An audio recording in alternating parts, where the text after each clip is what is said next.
convidado, escolhido pela equipe de pesquisadores da EPAMIG Cândido Toches, abordando temas relevantes para a cadeia de lácteos.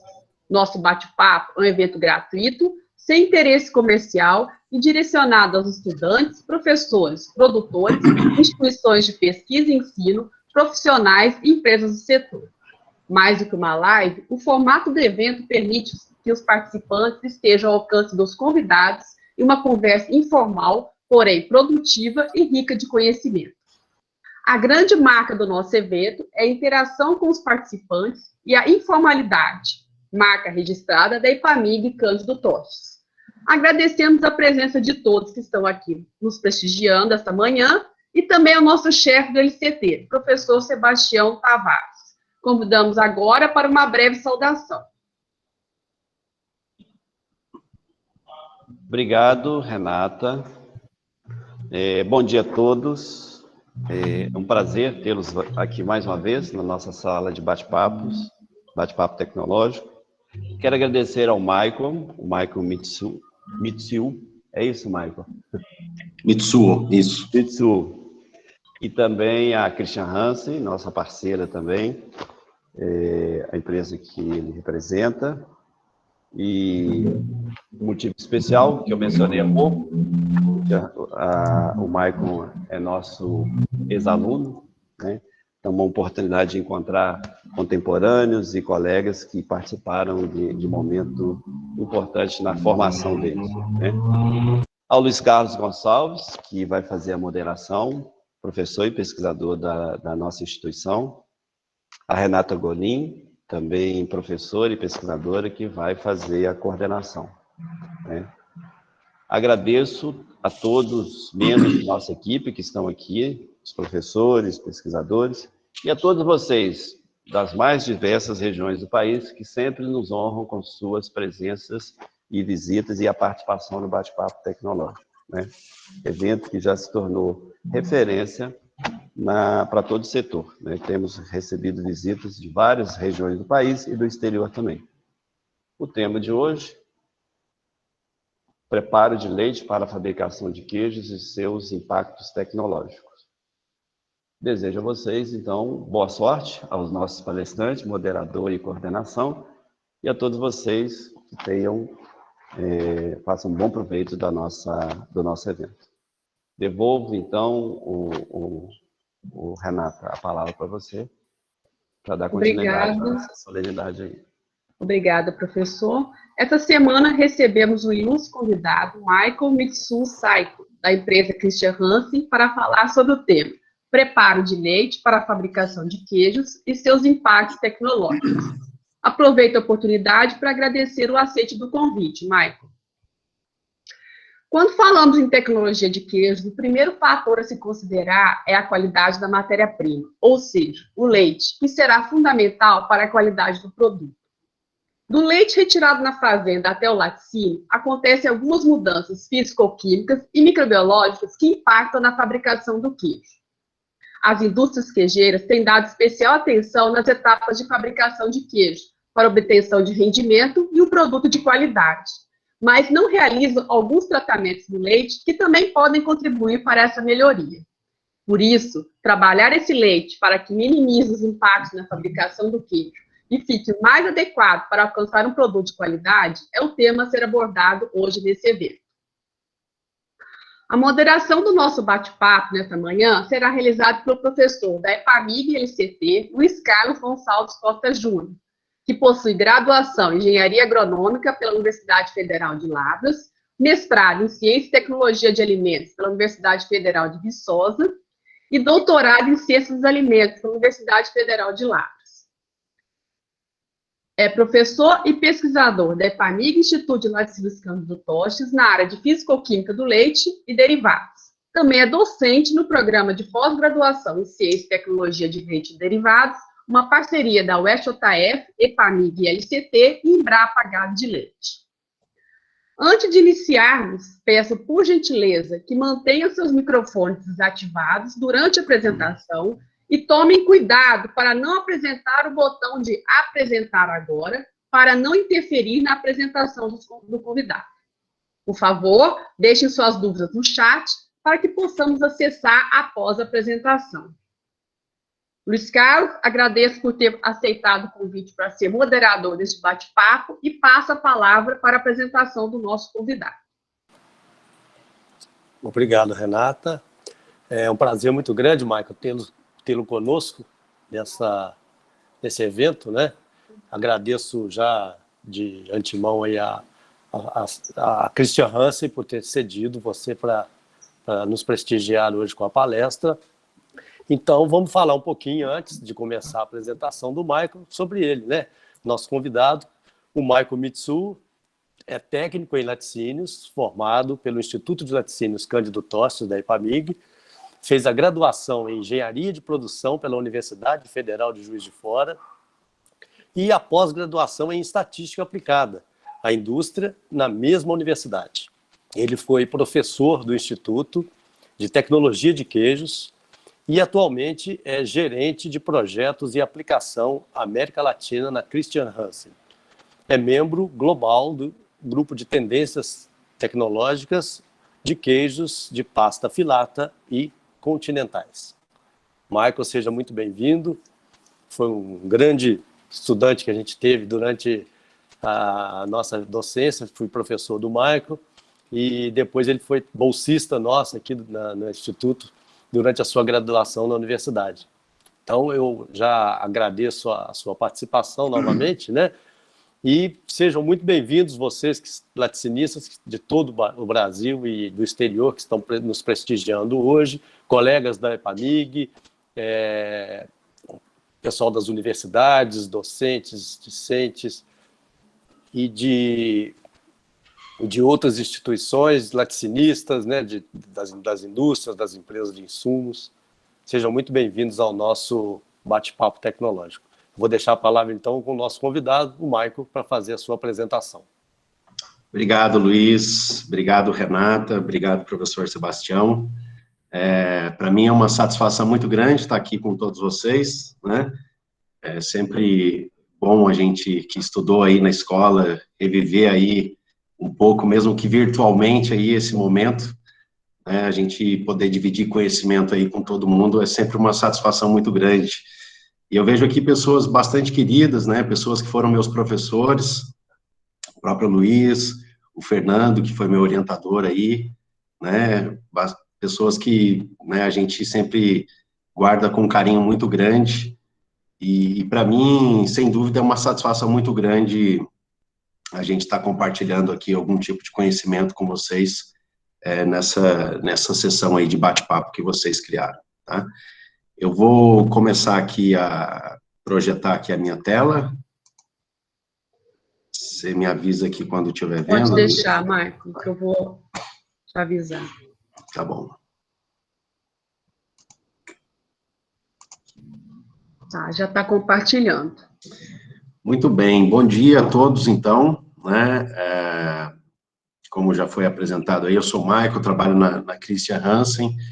A ideia de hoje é trazer um tema totalmente técnico, né? Sem nenhum, né, viés aí comercial, de um tópico que eu considero bastante importante aí dentro da indústria de queijo, né? Eu acho que quando a gente olha para a indústria de queijo no Brasil, a gente teve avanços muito importantes, principalmente da plataforma para dentro. A gente vê um grande avanço na indústria brasileira de queijo, um investimento bastante forte na parte de automação, de tanques, né, na parte de fermentação, prensas, salmouras, embalagem, até mesmo no processamento do soro, né, a gente vê, né, praticamente hoje toda a indústria de queijo aí de médio, grande porte tem uma membrana aí de concentração, uma membrana de separação aí para soro, né. Porém, quando a gente olha na parte de plataforma, na parte de preparo, padronização do leite, a gente ainda encontra um cenário que ficou paralisado dentro da nossa indústria, né? A maneira como a gente padroniza o leite, a maneira como a gente prepara o leite para a fabricação de queijo, ela é muito similar ao que a gente tinha, né, há dezenas de anos atrás, né? a forma como é padronizado o leite, ela é muito parecida de muitos anos para trás, e isso ficou meio paralisado dentro da nossa indústria de queijo. Eu confesso a vocês que existe um gap ainda de conhecimento, né, de como fazer um bom preparo de leite para a fabricação de queijo, e vocês vão entender que isso tem uma importância muito grande, né, em todos os aspectos, seja para a gente padronizar a composição de um queijo, seja para a gente otimizar o rendimento da fabricação do queijo. Então, a gente tem vários aspectos aí, bastante importantes aí, no que diz respeito a essa questão do preparo do leite, tá? Então, esse é o tópico, né, que nós vamos abordar aqui nessa manhã de sexta-feira, né, falando um pouquinho sobre esse preparo e as implicações tecnológicas aí dentro da fabricação dos queijos, tá bom? Muito bem. Então, quando a gente fala de leite padronizado aqui no Brasil, né, eu costumo brincar que a gente às vezes coloca lá nos controles, né, o leite padronizado, né? O leite ainda, ele está bem longe de ser padronizado aqui na nossa maneira de fabricar os queijos, né? A gente realmente está bastante ultrapassado mesmo, né, nessa questão de padronização de leite, olhando para queijo especificamente, né? Então, quando a gente olha e fala leite padronizado aqui no Brasil, normalmente a gordura costuma ser o único parâmetro de padronização, e é assim mesmo, né? E a gente sabe que tem muitas empresas que ainda nem padronizar o leite padroniza, né? Ou seja, trabalha com leite integral mesmo, existe muita desse tipo de realidade ainda, né? E quando padroniza, a gente tem ainda apenas a gordura como meio de padronização. Quando a gente acerta ali a gordura do leite, se é para ficar com 2,8, 2,7, a gente costuma chamar esse leite de leite padronizado, né? E a gente sabe que o leite tem as suas variações durante o ano, né, na parte de composição, e para isso a gente acaba abrindo o microfone. Microfone, isso, obrigado. Então, essas variações que nós temos sazonais aí da composição do leite, elas acabam tendo que forçar aí a gente mudar a tecnologia, né, a gente ter que adaptar a tecnologia para compensar essas variações, né, quando essas tecnologias são alteradas. E a consequência de tudo isso é que a gente acaba tendo um baixo aproveitamento de sólidos do leite, né, ou seja, a gente acaba perdendo muitas frações que poderiam ter virado queijo e acabam tendo uma baixa rentabilidade aí no mercado, né? Então, qual que é a visão moderna que nós temos hoje sobre padronização de leite? Hoje, se fala muito em desconstruir o leite, né? O que significa isso? A gente fracionar os principais elementos da composição do leite e depois a gente ir compondo essa composição, esses elementos ali no leite, de uma forma tal que eu possa aproveitá-los quase que totalmente dentro da fabricação dos queijos, tá?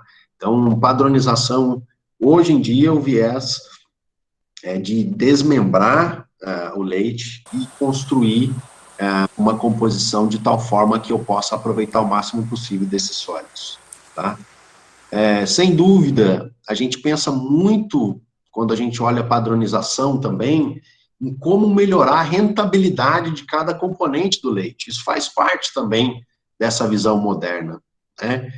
Você olhar como que está a variação do preço do queijo, como que está a variação do preço da matéria gorda, como que está o preço do soro, tudo isso vai fazer parte dessa construção, porque como o mercado ele é muito constante, ele é muito dinâmico, a gente precisa estar sempre atento a fazer esses ajustes para que a gente possa otimizar aí a rentabilidade da indústria de queijo, tá?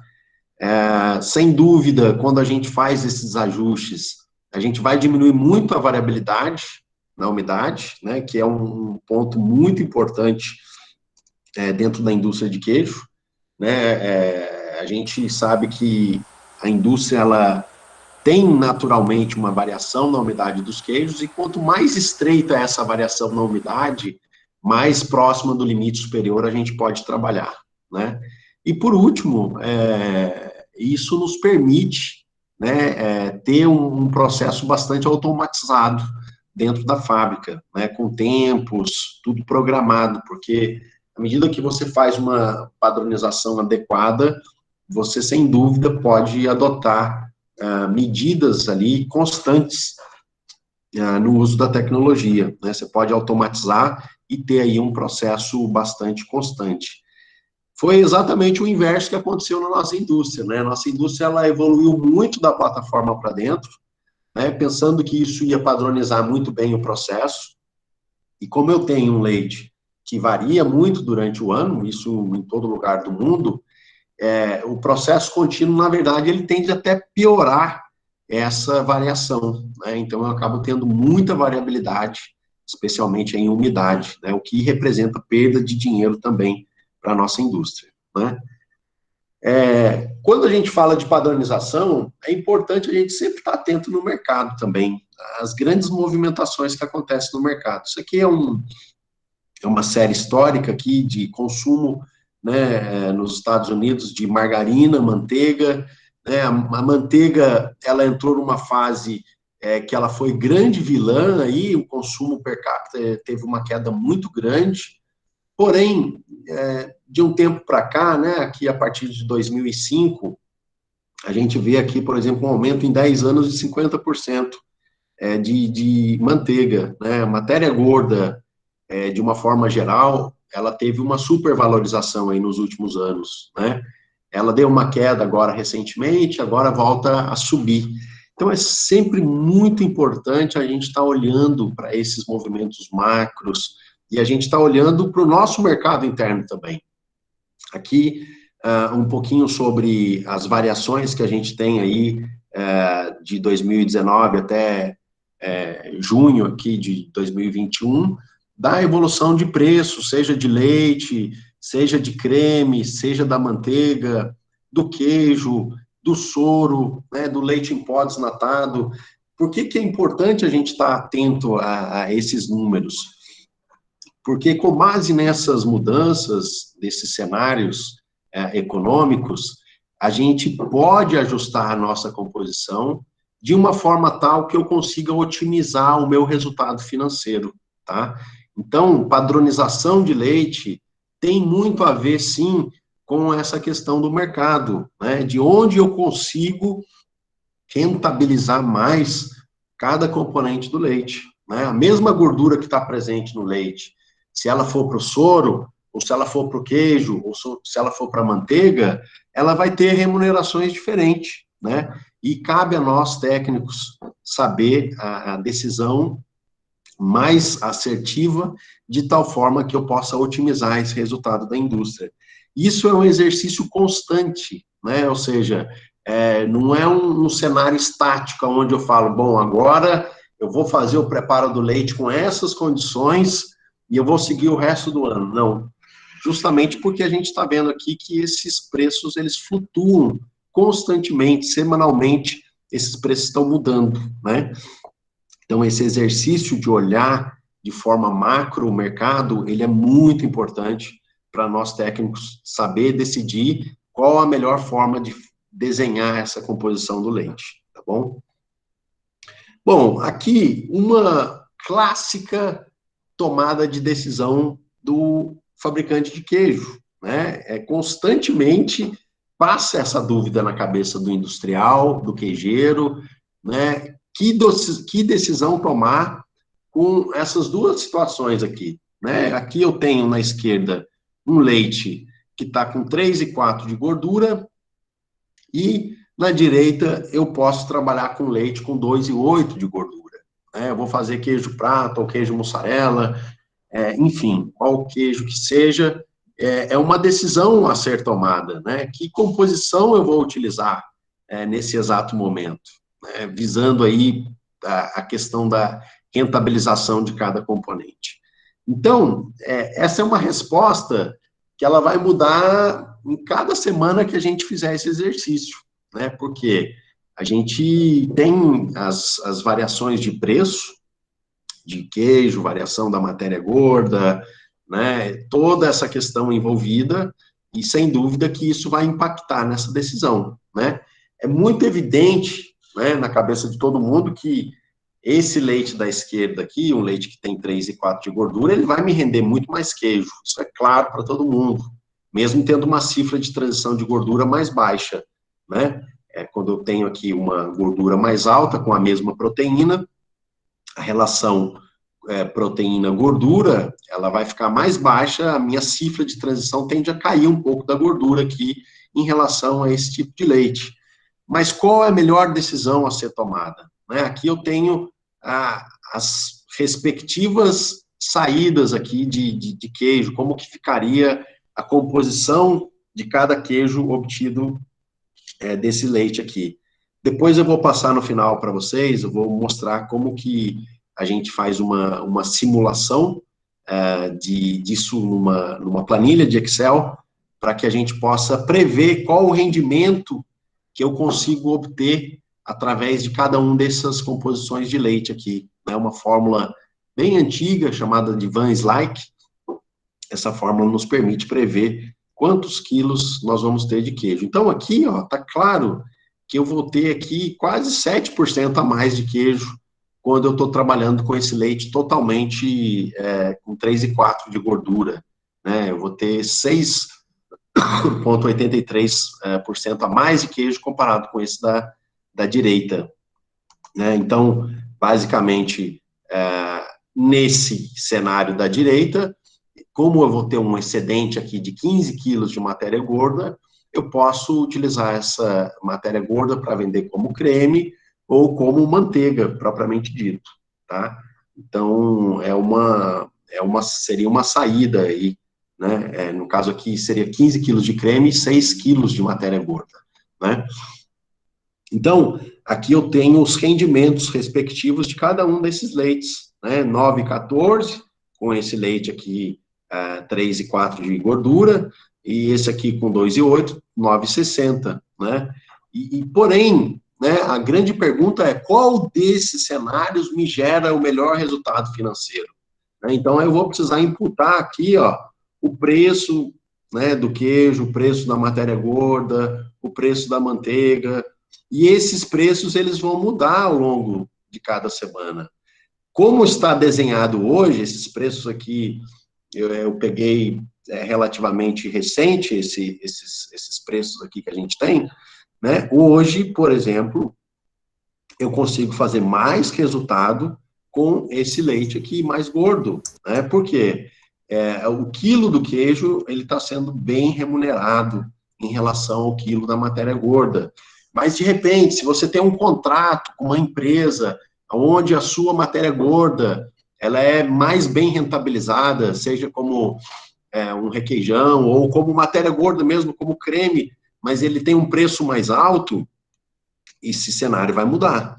Então, esse exercício, ele deveria ser feito constantemente, né? Parte por aí a gente entender onde a gente consegue uma melhor rentabilização aí de cada componente do leite. Tá? Um exercício que deveria ser um pouco mais constante dentro da indústria, tá?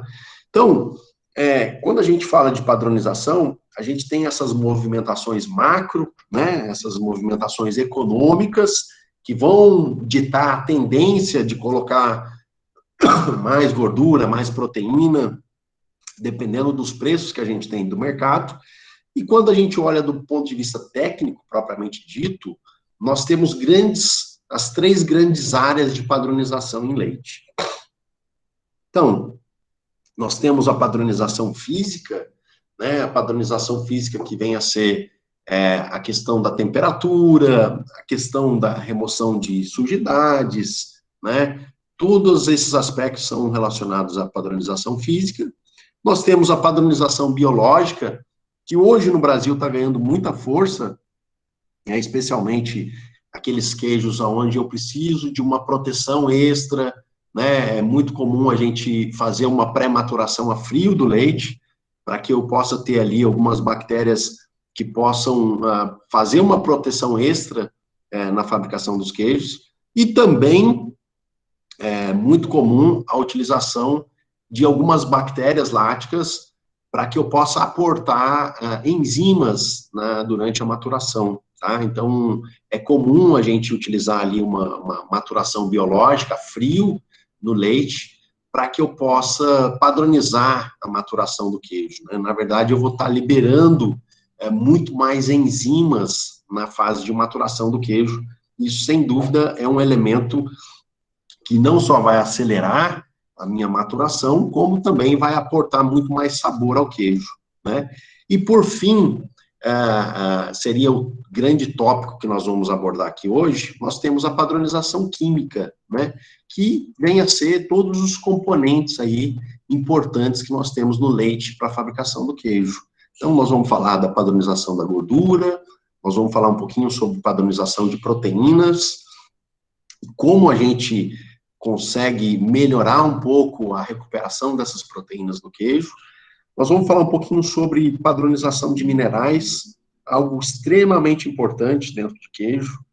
Nós vamos falar também sobre lactose, né? Pode parecer bastante estranho para vocês, mas tem muita empresa, não aqui no Brasil, mas lá fora, muito comum você padronizar a lactose, né, correlacionando com a quantidade de proteína, justamente para você travar a fermentação aonde você quiser, né? E, por fim, a padronização de pH, né, um movimento bastante importante, essa padronização do pH, especialmente com as tecnologias de concentração de leite, que nós vamos falar também, tá bom?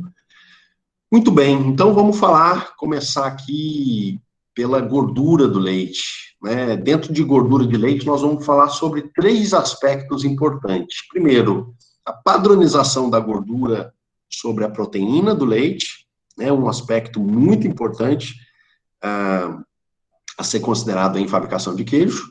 Nós vamos falar um pouquinho sobre ponto de fusão da gordura, que é muito importante para recuperar a gordura, e do tamanho dos glóbulos também, da gordura do leite, e a sua correlação com a retenção dessas gorduras no queijo, tá? Então, vamos falar um pouquinho aqui sobre né, esse leite padronizado que a gente tem no Brasil, tá? Normalmente, quando a gente coloca um nível estancado ali de gordura no leite, trabalha com esse nível durante todo o ano, o que vai acontecer? Como a gordura está fixa durante todo o ano, a gente tem uma variação muito importante de um elemento que é a caseína do leite. Tá? A caseína do leite, que é a principal proteína que vai para a malha, que vai virar o queijo propriamente dito, ela tem uma oscilação importante durante o ano.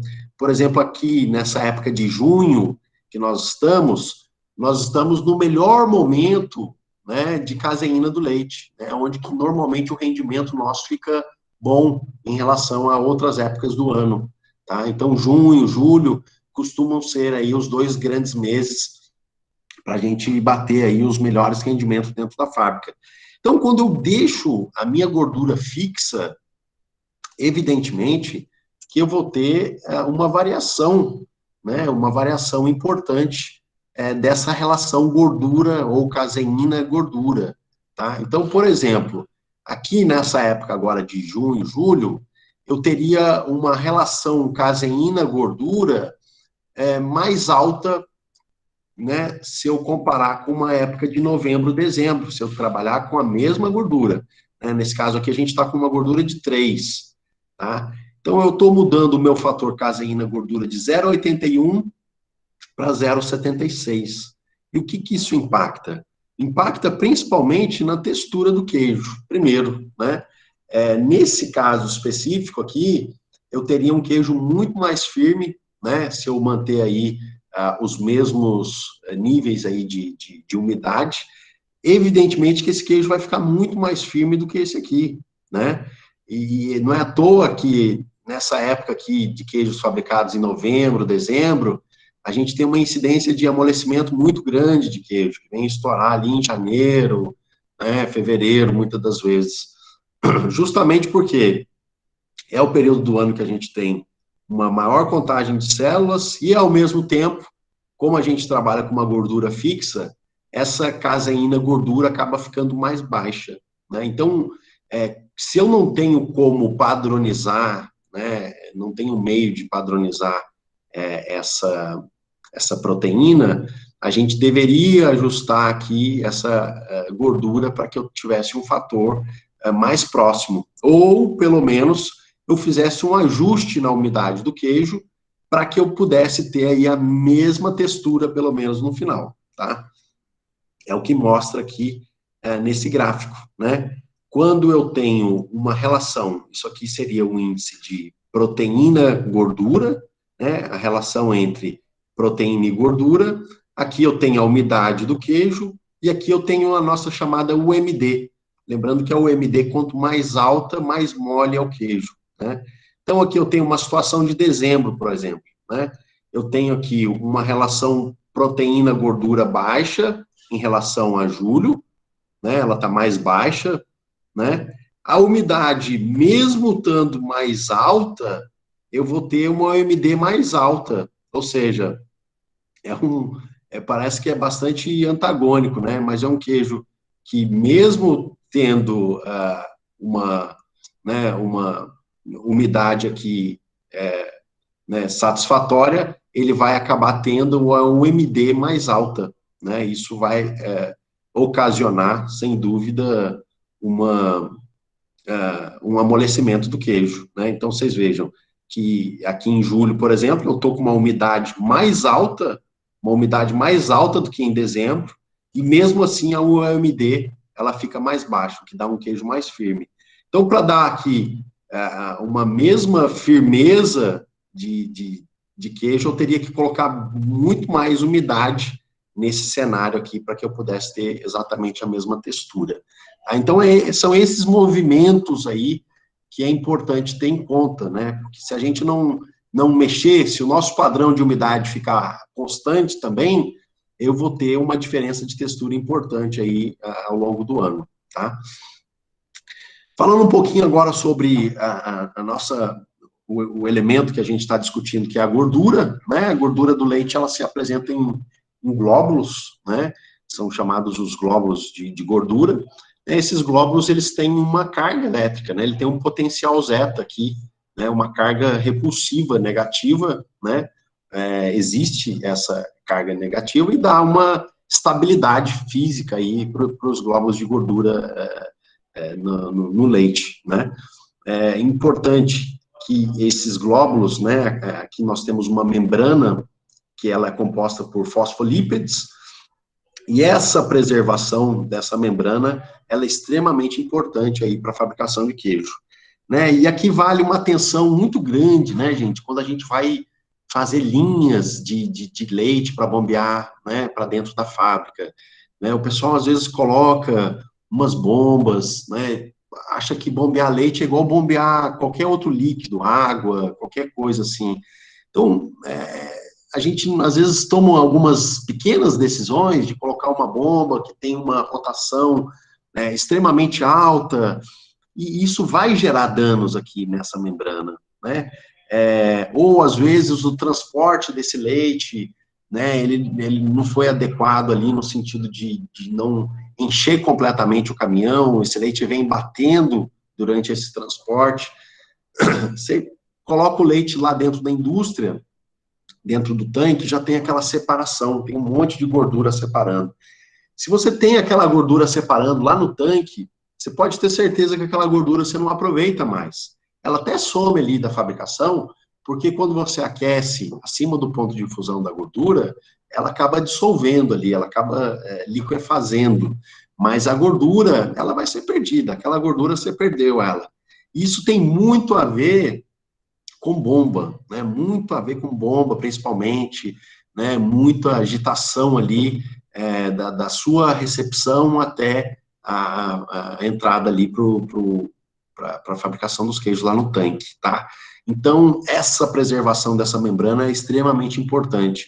E eu recomendo a vocês que têm aí muita separação de gordura no tanque, a rever um pouquinho aí todas essas linhas aí de leite, bombas, os selos ali, para que você possa realmente otimizar aí esse processo, tá?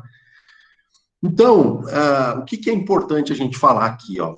Que dentro da gordura do leite, nós temos os ácidos graxos, né? Os ácidos graxos são os elementos aí que compõem a gordura do leite, tá? E nós temos os ácidos graxos de cadeia curta, os ácidos graxos de cadeia longa, né? E esses ácidos graxos, normalmente a gente pode classificá-los em insaturados e saturados, né? E o que isso impacta na nossa fabricação de queijo, Michael? Basicamente, quando nós temos uma alimentação do gado à base de pastagem, né, que é esse verdinho aqui, vocês estão vendo que os ácidos graxos insaturados, eles ficam mais altos, enquanto que os saturados, eles ficam mais baixos. E o que isso impacta? Impacta da seguinte forma, que quando o animal é alimentado basicamente por pastagem, eu consigo obter um ponto de fusão da gordura mais baixo. A gordura derrete com uma temperatura mais baixa, basicamente, tá? Enquanto que o uso de silagem, por exemplo, ela vai gerar mais ácidos graxos saturados, tá? E o que isso impacta? Quanto mais ácidos graxos saturados eu tenho, mais firme vai ser essa gordura, mais alto vai ser a temperatura para eu fundir essa gordura, tá? Então, é muito nítido, por exemplo, quando você pega uma manteiga mesmo no verão e uma manteiga no inverno, né? Normalmente, se você não aplica nenhum tratamento ali de cristalização, etc., maturação a frio da gordura, você vai ver que a manteiga, por exemplo, obtida do verão, que basicamente é pastagem, ela é mais mole, ela é mais pastosa do que aquela gordura presente no inverno, por exemplo, que ela vai ser uma manteiga muito mais dura, mais blocada, né, justamente por causa essa composição de ácidos graxos e, evidentemente, o ponto de fusão da gordura, tá? E isso impacta, inclusive, na textura do queijo, né? Como o queijo tem na sua composição aí de 20% até 30% aí de gordura, né? Os queijos que a gente tem aqui no Brasil, né? Ela faz parte aí, fortemente aí do extrato seco do queijo. E essa textura da gordura também vai impactar, sem dúvida, na textura do queijo, né? Então, isso é algo importante aí. Isso quer dizer que um queijo de inverno, por exemplo, ele aceitaria muito mais a gordura sem sofrer muito o amolecimento, tá? Em relação a um leite obtido de pastagem, onde um incremento da gordura faria um impacto um pouco mais agressivo na textura, tá? Um outro aspecto muito importante aí, nessa questão do ponto de fusão, é com relação ao aproveitamento da gordura, né, nos queijos.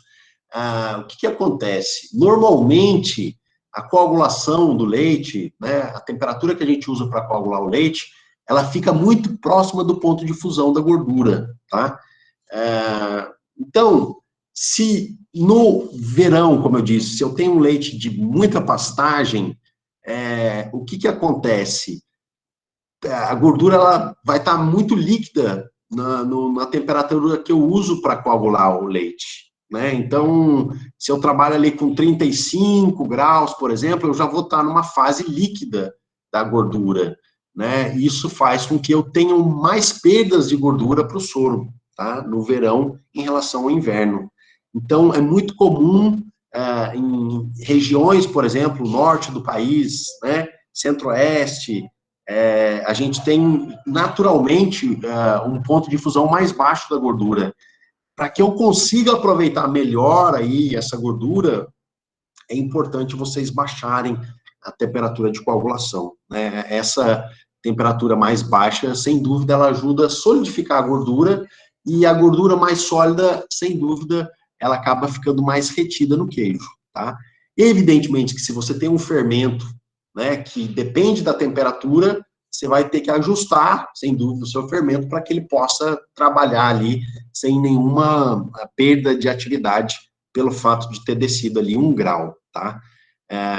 Então, dependendo da região que você estiver, para mussarela mesmo, né, normalmente a gente tende a trabalhar com temperaturas de coagulação 34, 35, alguns lugares até 36, mas, né, visando aí o aprisionamento da gordura, eu trazer essa temperatura para 33, 34, ela sem dúvida vai surtir um efeito mais interessante para a recuperação da gordura, tá?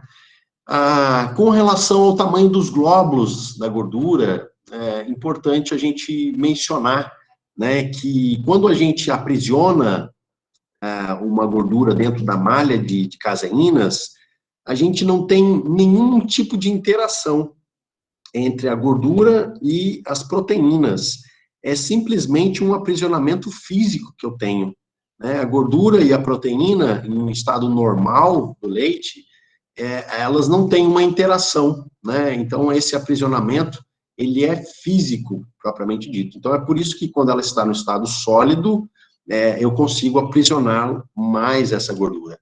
Existem outras estratégias interessantes para que você possa aumentar a interação entre gordura e proteína do leite, né? Como que você faz isso?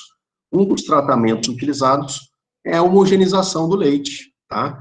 Quando eu homogenizo o leite, né, eu diminuo o tamanho dos glóbulos de gordura, né, eu chego a diminuir 8, 10 vezes aqui o tamanho de um glóbulo de gordura, e como eu aumento essa camada de exposição aqui da gordura, caseínas, elas entram para recompor, né, essa membrana da gordura aqui, do glóbulo de gordura. Então, eu acabo tendo uma interação muito intensa entre proteína, caseínas e gorduras, né? O grande problema disso é que, como essas caseínas, elas se mobilizaram para os glóbulos de gordura, eu tenho um problema muito grave na coagulação do leite, quando eu faço esse tratamento, né? Então, sem dúvida, a homogeneização ajuda muito nessa interação de gordura e proteína, porém, eu vou precisar de um tratamento específico para eu conseguir aprisionar adequadamente essa gordura, né? Aqui mostrando a gordura não globular, que é aquela gordura líquida, aquela gordura fora do glóbulo de gordura, ela, sem dúvida, não tem qualquer tipo de interação com a malha de proteínas, e é por isso que eu vou acabar perdendo essa gordura aqui para o soro, tá? Então, como que seria o modelo para que a gente possa fazer esse trabalho, né? Se eu pegar o meu leite, padronizar o meu leite, tirar aqui uma quantidade de creme, né, e passar diretamente esse leite todo no homogeneizador, eu vou ter uma interação muito grande entre proteína e gordura. Porém, eu vou ter um problema muito grande para coagular esse leite. Esse leite vai ter um problema muito sério de coagulação, porque grande parte dessas proteínas se mobilizaram para os glóbulos de gordura. Então, qual que é a forma correta da gente fazer esse processo? É a gente desnatar o leite completamente. Esse creme obtido desse desnate, apenas o creme vai ser homogeneizado. Então, eu vou estar minimizando o efeito danoso que eu tenho sobre as proteínas do leite, né? Então, eu vou homogeneizar apenas o creme, e esse creme depois ele vai ser incorporado aqui ao leite desnatado, né? Nesse cenário aqui, eu vou ter uma recomposição de caseínas, ou um dano das caseínas muito menor, né? Isso faz com que a minha coagulação ela seja muito mais satisfatória quando eu faço esse tipo de processo. Evidentemente que para homogeneizar o creme, eu preciso de utilizar aqui algumas regrinhas, né? Esse creme, normalmente, ele é homogeneizado com um teor de gordura mais baixo, né? Você não vai pegar um creme com uma gordura alta e vai homogeneizar, e tampouco utilizar uma pressão alta também, né? Normalmente, a gente utiliza aqui 50 no primeiro estágio e 10 bar no segundo estágio, né? E esse teor de gordura do creme, entre 20% e 25%, é o suficiente para que a gente possa fazer esse processo. Então, aqui um estudo de caso real, tá? Onde nós aplicamos aqui a homogeneização, né? Então, aqui com homogeneização, sem homogeneização, perdão, e com homogeneização, uma proteína de 3,1 e uma proteína de 3,8, tá? O primeiro impacto que nós temos da homogeneização, se a gente não fizer nenhum tipo de compensação na fabricação, é o teor de umidade dos queijos. Há uma tendência do teor de umidade do queijo aumentar.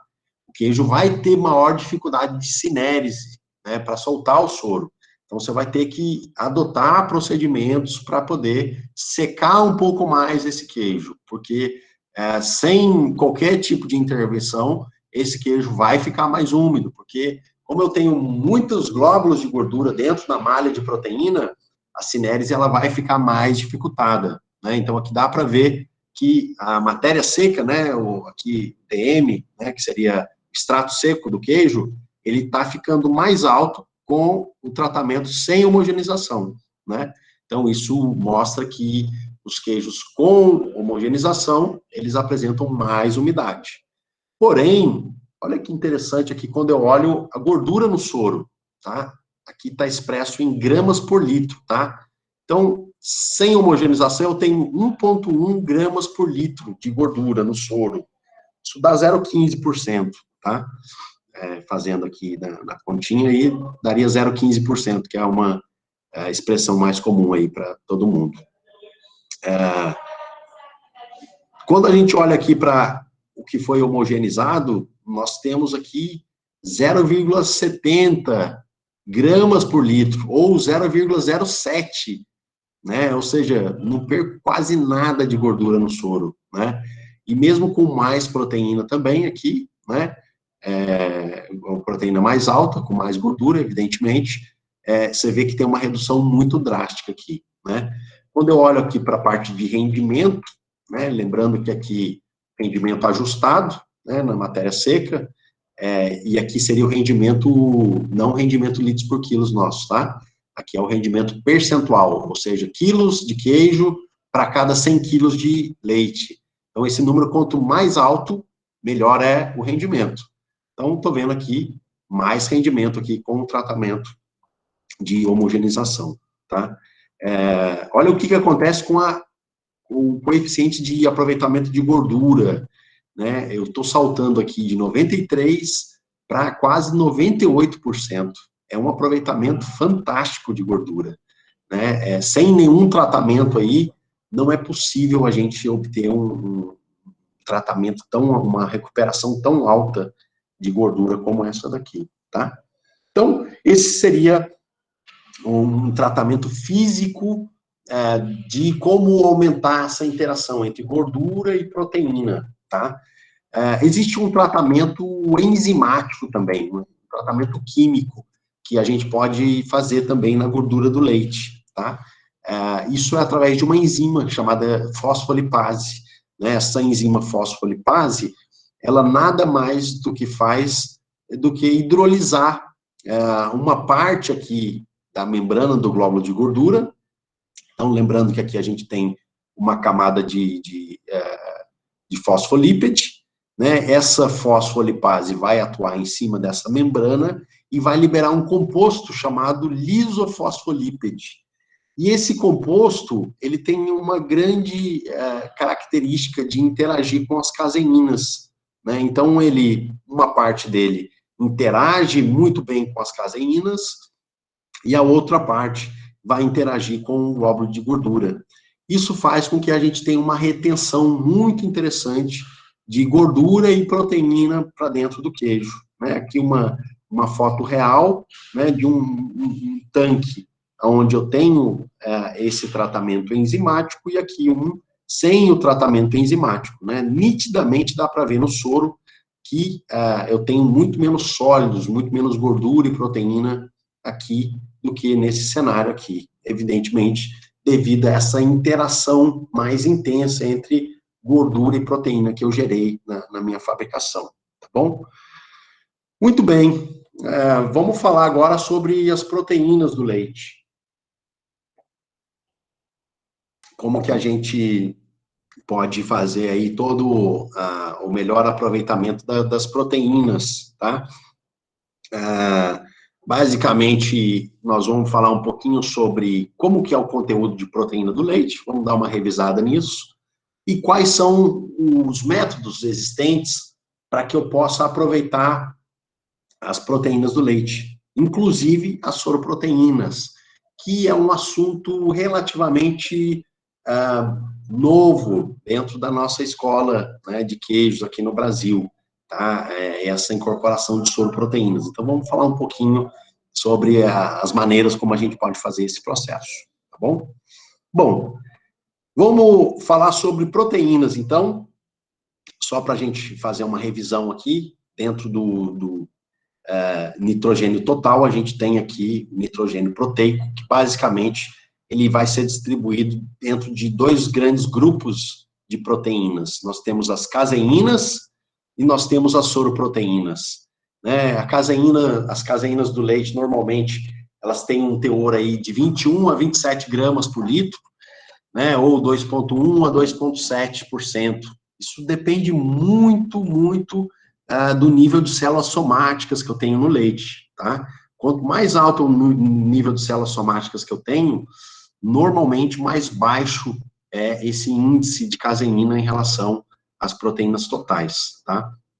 E as soroproteínas, normalmente eu tenho aqui 5,5 gramas por litro, ou 0,55% de soroproteína. Mas aí você vai perguntar, mas engraçado, né? Quando eu faço a proteína do meu soro, dá 0,7, por aí. Por que dá mais do que a soroproteína? Porque não tem só soroproteína ali. Você acabou perdendo frações de caseínas, você acabou perdendo essas proteínas que são as caseínas para o seu soro, e é por isso que a proteína do seu soro fica maior, tá?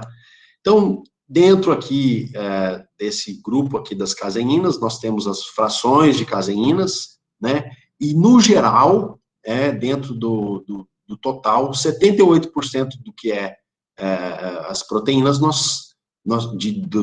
nosso nitrogênio total, né? Nós temos aqui como caseínas, tá? Mas, como eu disse, esse é um número que depende muito do nível de células somáticas do leite.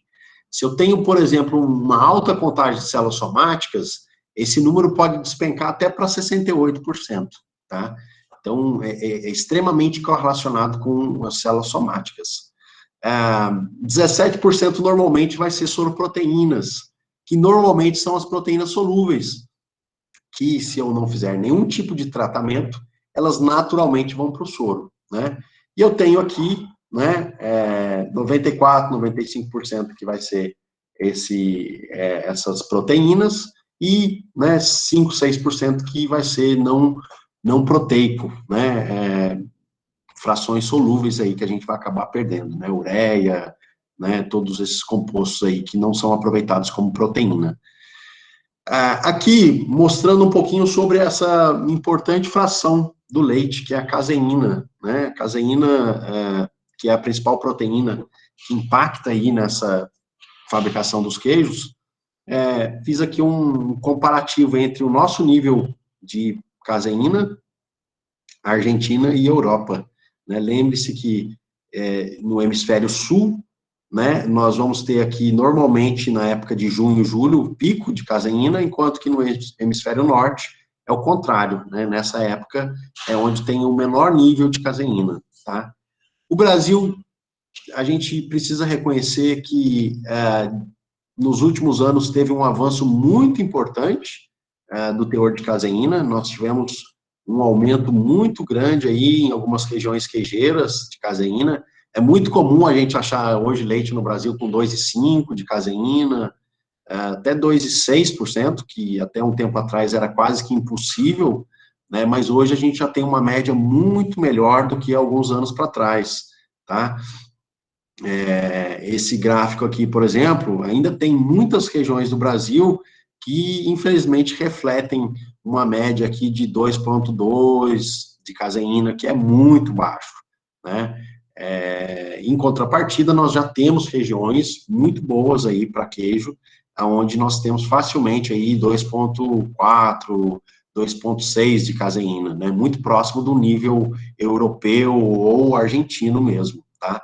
E não é o nosso foco aqui dessa palestra de hoje, mas eu já mostrei em outros conteúdos o impacto que 0,1% de caseína faz na fabricação dos queijos. É só você ter uma ideia aí do quanto que você tinha de rendimento em janeiro e quanto que você tinha de rendimento agora em junho, né? É monstruoso essa diferença de rendimento com uma variação de caseína que não é de 0,15%, 0,20%, né? Pontos percentuais, né? Então, a caseína realmente tem um impacto muito grande no rendimento, tá? Então, existem duas grandes áreas hoje de padronização de proteína, tá? Existe a padronização da proteína para um nível constante, né, normal do leite. Então, a caseína, ela oscila aqui durante o ano, eu nada mais vou fazer do que recompor para o nível ótimo aqui da fabricação de queijo. E existe o que a gente chama de padronização, isso aqui. E existe o que a gente chama de enriquecimento, né, que é trabalhar com nível de proteína acima do que normalmente o leite tem. Então, isso é uma tendência no mundo inteiro, né? Hoje, toda a indústria de queijo está indo nessa direção, né? Nós trabalharmos aí com proteína mais alta no leite.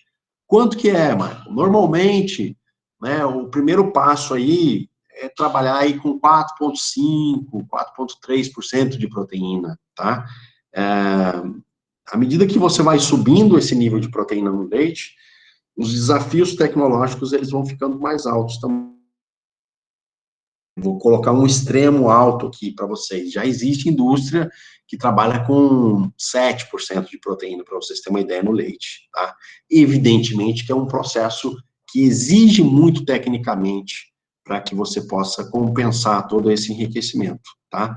Mas o mais comum é trabalhar aí nessa casa de 4,5%, 5% de proteína total, tá? Quais são os impactos que eu tenho na fabricação dos queijos quando eu aumento a proteína? Primeira questão é a floculação. O tempo de floculação aumenta, tá? Quando eu tenho mais proteínas, é lógico. Como eu tenho mais caseínas para serem hidrolisadas, eu levo mais tempo para alcançar a primeira fase da coagulação, que a gente chama de floculação, que é aquela primeira mudança que eu tenho do líquido para o gel, né? Então, eu gasto mais tempo, sim, para fazer a floculação do leite, quando eu tenho mais proteína, né?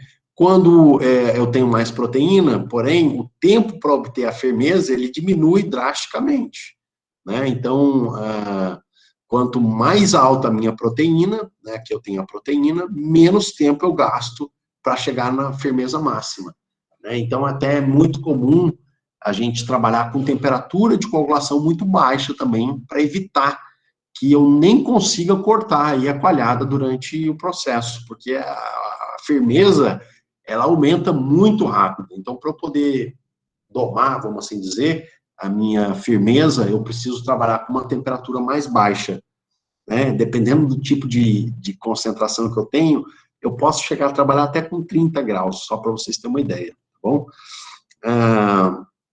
Firmeza máxima, né? A coalhada, ela vai ficar muito mais firme, né? Ela tem um poder de endurecimento extremamente alto, à medida que eu vou subindo as proteínas, tá bom?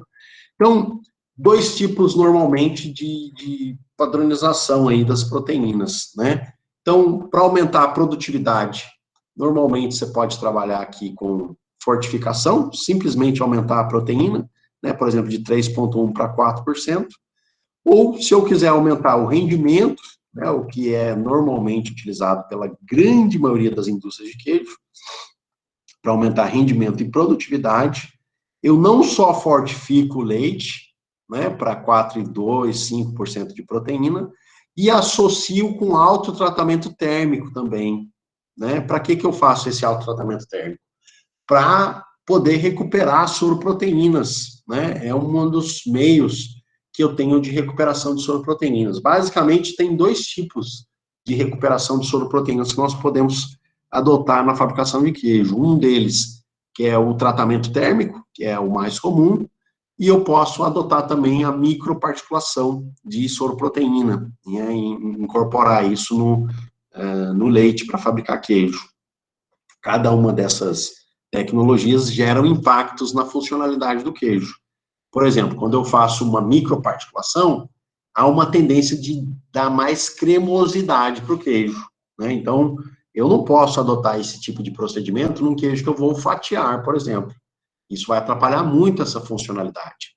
Mas é uma funcionalidade interessante para um queijo de mesa, um camembert, um brie, ou um queijo Minas padrão, eu quero uma certa cremosidade, né, um queijo colonial, todos esses queijos, eles poderiam receber esse tipo de tratamento, né, microparticulação. Já ao tratamento térmico, né, eu tenho um efeito menor sobre essa questão de cremosidade, né, mas é uma das maneiras de melhorar muito o rendimento, né. Mas aí você vai perguntar, Michael, mas eu aprendi que quando eu aumento a temperatura de pasteurização do leite, eu prejudico muito o rendimento, né? Fica muito ruim para fazer queijo. Como que você está falando aí de autotratamento térmico? Como que funciona isso? Bom, funciona da seguinte forma, né? Basicamente, quando a gente aumenta a temperatura do leite para cima de 60 graus, né? Aqui eu tenho a representação das caseínas, aqui as soroproteínas. Essas soroproteínas acima de 60 graus, elas começam a se abrir, né? E elas se depositam sobre as caseínas, né? Então, eu começo a ter aqui agora uma interação interessante entre caseína e soroproteína, né? Essas proteínas que elas são solúveis nesse estado, né?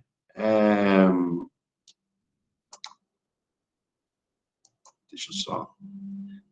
essas proteínas que normalmente elas são solúveis aqui no estado normal, elas, quando termicamente tratadas, elas vão interagir agora com a caseína. O problema disso é que eu vou atrapalhar muito a coagulação dessas caseínas, porque todo o sítio aqui que eu tenho para clivagem da capa caseína, ele vai estar bloqueado, né? Então, eu vou ter uma dificuldade muito grande para poder coagular essas proteínas.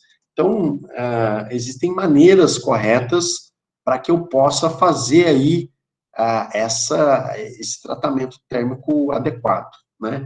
Então, os grandes efeitos que eu tenho aqui com o tratamento térmico, primeiro, nós temos uma diminuição da coagulação, né, da aptidão de coagulação, por essa característica da deposição de soroproteína. A cinérese vai ficar muito dificultada também, porque essa soroproteína, ela retém muita água, né? Eu tenho uma redução de cálcio coloidal, porque sai muito cálcio durante esse processo aqui de dentro das caseínas, né? E uma maior retenção de água aí no queijo, né? Então, lembrem que o queijo tem 0,55% de soroproteínas, tá? Ou 5,5 gramas para cada litro de leite, de soroproteínas. Normalmente, na fabricação de queijo, nós vamos trabalhar aqui nesse range aqui, ó, de 0,5 gramas por litro de soroproteína até 3 gramas por litro de soroproteína denaturado. Depende do tipo de queijo, tá? Eu vou falar sobre as implicações que eu tenho aqui e quando utilizar aí cada um desses tratamentos, tá? Mas, vamos supor, eu quero adotar aqui uma incorporação de 0,5 grama de soroproteína para cada litro de leite. Qual que é o tratamento térmico que eu preciso adotar?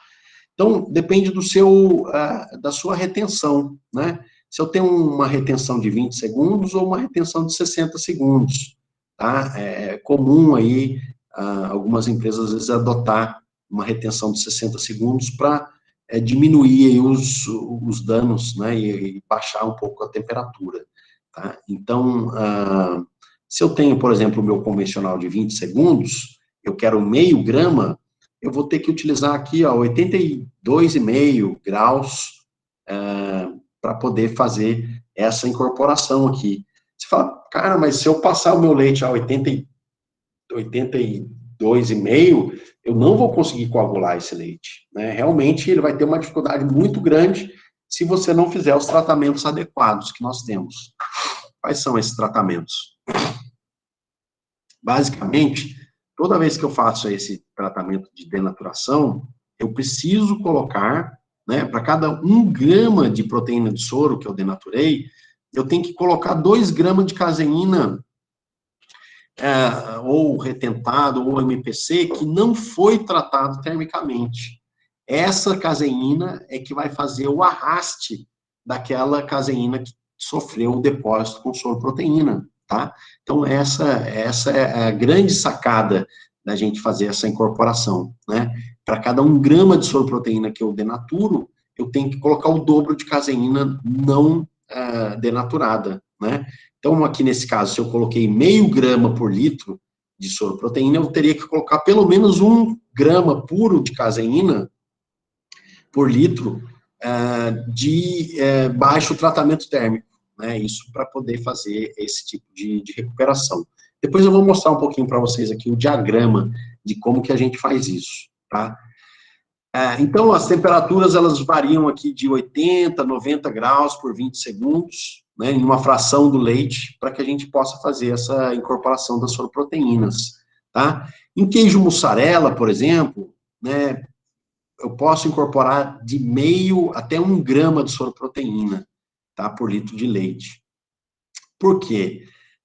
Toda vez que eu faço esse tipo de processo de incorporar soroproteína, existe uma funcionalidade do queijo que ela é bastante afetada, que é o derretimento, tá? Toda vez que eu aumento a incorporação de soroproteína, o queijo tende a derreter menos. É só você olhar o que acontece com uma ricota quando você coloca no forno. Ela nunca derrete, né? Aquilo é soroproteína pura, né? Então, é isso que acontece. Toda vez que eu incorporo soroproteína, eu tenho uma dificuldade maior de derreter. Então, eu tenho que utilizar quantidades moderadas, né, nessa incorporação, quando eu vou pensar em mussarela, justamente para não afetar o derretimento dela, tá? Se você pegar, por exemplo, na França, que é muito comum esse tratamento, né, nos brie camembert, você pega, por exemplo, um brie camembert, às vezes ele está com uma proteólise boa, você coloca ele no forno, ele derrete pouco, né? Então, isso significa que tem muita soroproteína ali, né? Essa soroproteína vai dificultar esse derretimento desse queijo, por mais que ele tenha proteólise, né? Agora, para o Minas Frescal, por exemplo, eu já posso colocar 3 gramas para cada litro tranquilamente, porque é um queijo que não tem nenhum impacto negativo na funcionalidade dele. Um outro queijo que existe uma oportunidade gigante para que a gente possa utilizar isso aqui é o queijo de coalho, onde esse processo ajudaria muito na funcionalidade do queijo, que é não derreter, né? Então, ajudaria muito aí a gente incorporar as soroproteínas na fabricação do queijo de coalho, tá? Evidentemente que uma das implicações tecnológicas que nós temos que adotar quando nós fazemos essa incorporação de soroproteínas, é usar de 30% a 50% a mais de cloreto de cálcio do que eu normalmente utilizo, tá? Isso para favorecer aí todo o aspecto da contração, para secar mais o queijo, e evidentemente para recuperar aí parte desse cálcio que foi perdido, tá? Então aqui é só para mostrar para vocês um pouquinho como que afeta aqui a parte do derretimento, né? Isso aqui é um teste, que é o teste de Schreiber, que é para ver o fluxo de derretimento do queijo. Então, aqui mostra que quanto mais alta a temperatura que eu aplico no leite, menos o queijo derrete, né? Então, essa é a principal ponto aí de dano que eu tenho quando eu aumento a incorporação de soroproteínas, tá? Então, aqui só para a gente ver como que funciona esse diagrama, como que funcionaria na prática, tá? Então, primeiro, eu teria que ter aqui o leite, né? Eu teria que desnatar esse leite, vou termizar esse leite, tá? É importante essa termização, porque todo o processo que nós vamos fazer de concentração do leite, ultrafiltração, microfiltração, nós vamos concentrar todas as bactérias do leite também, tá? Então, quem trabalha muito em cima de qualidade microbiológica do leite vai colher os benefícios de uma tecnologia dessa. Se nós temos uma qualidade microbiológica muito ruim do leite, toda vez que eu concentrar esse leite, eu vou ter leite concentrado ruim, tá? Então, é importante a gente fazer todos os tratamentos para remover esses problemas microbiológicos, porque concentração do leite exige, sem dúvida, um leite de qualidade microbiológica boa, né? Porque toda vez que eu concentro o leite, eu vou estar concentrando, inclusive, as bactérias e diminuindo o volume, tá? Então, como que funciona? Vou termizar o leite, primeiramente. Uma parte desse leite, ele vai passar por aquele autotratamento térmico. Então, aqui, eu vou elegir quantos gramas de soroproteínas que eu vou colocar no meu blend. Então, eu quero meio, eu quero 1,5, 2, 3, enfim. Quantos gramas de soroproteína que eu quero? Então, aqui eu vou fazer esse cálculo e vou ter aqui a quantidade de leite tratado com alta temperatura. Esse leite desnatado que passou pela ultrafiltração é a minha fonte de caseínas não danificadas. Então, aqui eu preciso colocar o dobro dessas caseínas em relação do que foi denaturado aqui. Então, eu coloco o dobro aqui para que eu possa ter uma coagulação satisfatória. Aqui, nós precisamos fazer uma pré-maturação a fria com cloreto de cálcio. Essa pré-maturação a fria, normalmente, ela é feita de 10 a 16 horas, com uma temperatura de 8 graus, para que eu possa migrar cálcio da fase solúvel para a fase micelar. Isso vai me ajudar muito a ter uma coagulação satisfatória aqui no final, tá bom? Então, esse é o modelo que nós temos aí. Os dois principais grupos de queijo aqui no Brasil, queijo mussarela, queijo prato, é uma tendência muito forte da gente trabalhar com fortificação de leite, né, trabalhar com leite mais concentrado. Né? Em queijo prato, por exemplo, do grupo dos prensados, é muito mais comum até do que em mussarela, tá? Na Europa mesmo, o Gouda, que a gente come na Europa, a grande maioria desse Gouda, ele tem proteína de soro incorporada, tá? Muito bem, nós estamos chegando já para o final aqui da apresentação, né? Os dois grandes grupos aqui do leite, eles já foram abordados, que é a gordura e proteína. Nós vamos falar um pouquinho sobre a parte mineral do leite. Isso é algo bastante importante, né? A gente entender um pouco desse mecanismo aí, do cálcio, principalmente, né? Do cálcio e fosfato dentro do queijo, tá? Então, esse mecanismo que eu vou mostrar aqui agora para vocês, ele é extremamente importante a gente entender como que isso funciona, qual que é a dinâmica disso. E, através disso, vocês vão entender uma série de práticas que é importante a gente adotar na fabricação de queijo, tá? Então, aqui eu tenho a representação, né, da micela de caseína, né? Todas essas bolinhas aqui, né, são as pontes de fosfato de cálcio coloidal, né? O cálcio, basicamente, ele vai estar presente em duas grandes fases. Aquela que a gente chama de fase coloidal, dentro da micela, e a fase solúvel, aqui, fora da caseína, né? São essas duas grandes fases aqui. Então, eu tenho 3 tipos de reações aqui que eu preciso saber, ó. Essa reação 1, que é a saída do cálcio micelar para a fase solúvel, tá? Essa é a reação número 1, saída de cálcio de dentro da micela para a fase solúvel. Eu tenho a reação 2, que é o inverso. Eu tenho o cálcio da fase solúvel entrando dentro da caseína. É uma reação muito desejável aqui para a fabricação de queijo, né?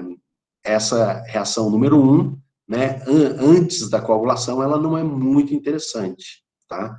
E eu tenho a reação número 3, que é a passagem da fase solúvel para a fase insolúvel. Então, eu estou insolubilizando os sais de cálcio. Então, essas 3 reações aqui, elas são extremamente importantes. Como que elas funcionam na prática? Vamos lá. Como que a temperatura, ela interage aqui com essas reações? Bom, quando a temperatura do leite é baixa, eu tenho a reação 1. Quando eu resfrio o leite, eu tenho saída de sais de cálcio, do fosfato de cálcio coloidal, para fora. É por isso que o leite resfriado, ele normalmente tem um prejuízo na sua capacidade de coagulação. É essa reação que acontece, saída de cálcio dentro da micela para fora, né? E com isso eu acabo solubilizando também algumas caseínas, como as betas-caseínas vão junto aqui nesse processo. Quando eu aumento a temperatura do leite, né, e essa temperatura vai até 60 graus, eu tenho a reação 2 acontecendo. Ou seja, cálcio da fase solúvel entrando dentro da micela. Isso é legal. Então, exemplos, pré-maturação a frio aí, né, 8 graus, por exemplo, eu consigo, né, quando eu aumento a força iônica aqui, eu coloco cloreto de cálcio aqui fora, eu promovo a reação 2, né, isso é importante.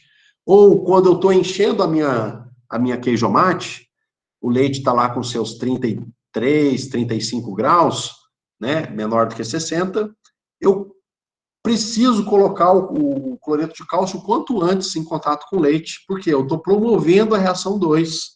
Isso é bom para a coagulação. Porém, quando eu tenho a reação, quando eu tenho o aumento da temperatura do leite acima de 60 graus, eu tenho aqui a reação 3, insolubilização de sais de cálcio, e 1 se resfriado, né? Sai cálcio aqui de dentro da micela quando essa temperatura é acima de 60 graus. Exemplo, pasteurização.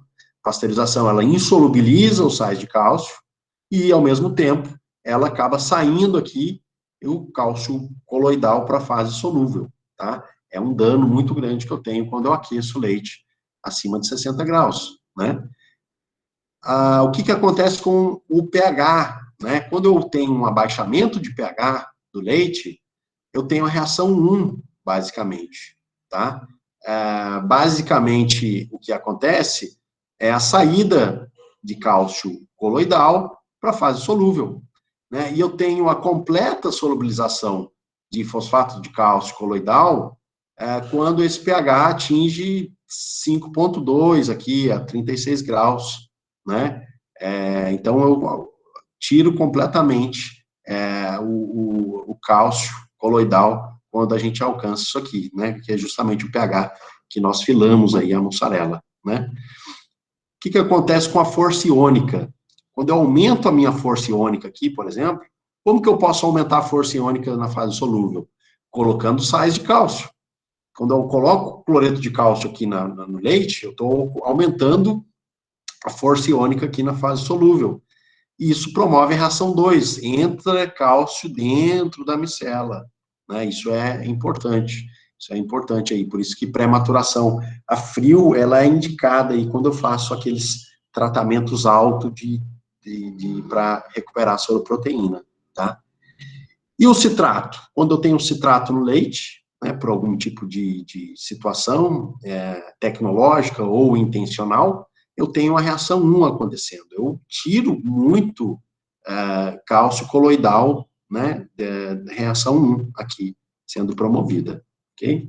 Então, é importante a gente ter isso em mente aí, tá? Aqui só mostrando para vocês, quando eu coloco cloreto de cálcio, né, como eu aumento aqui essa força iônica, existe aqui a formação aqui do fosfato de cálcio e liberação de 2 prótons aqui de hidrogênio.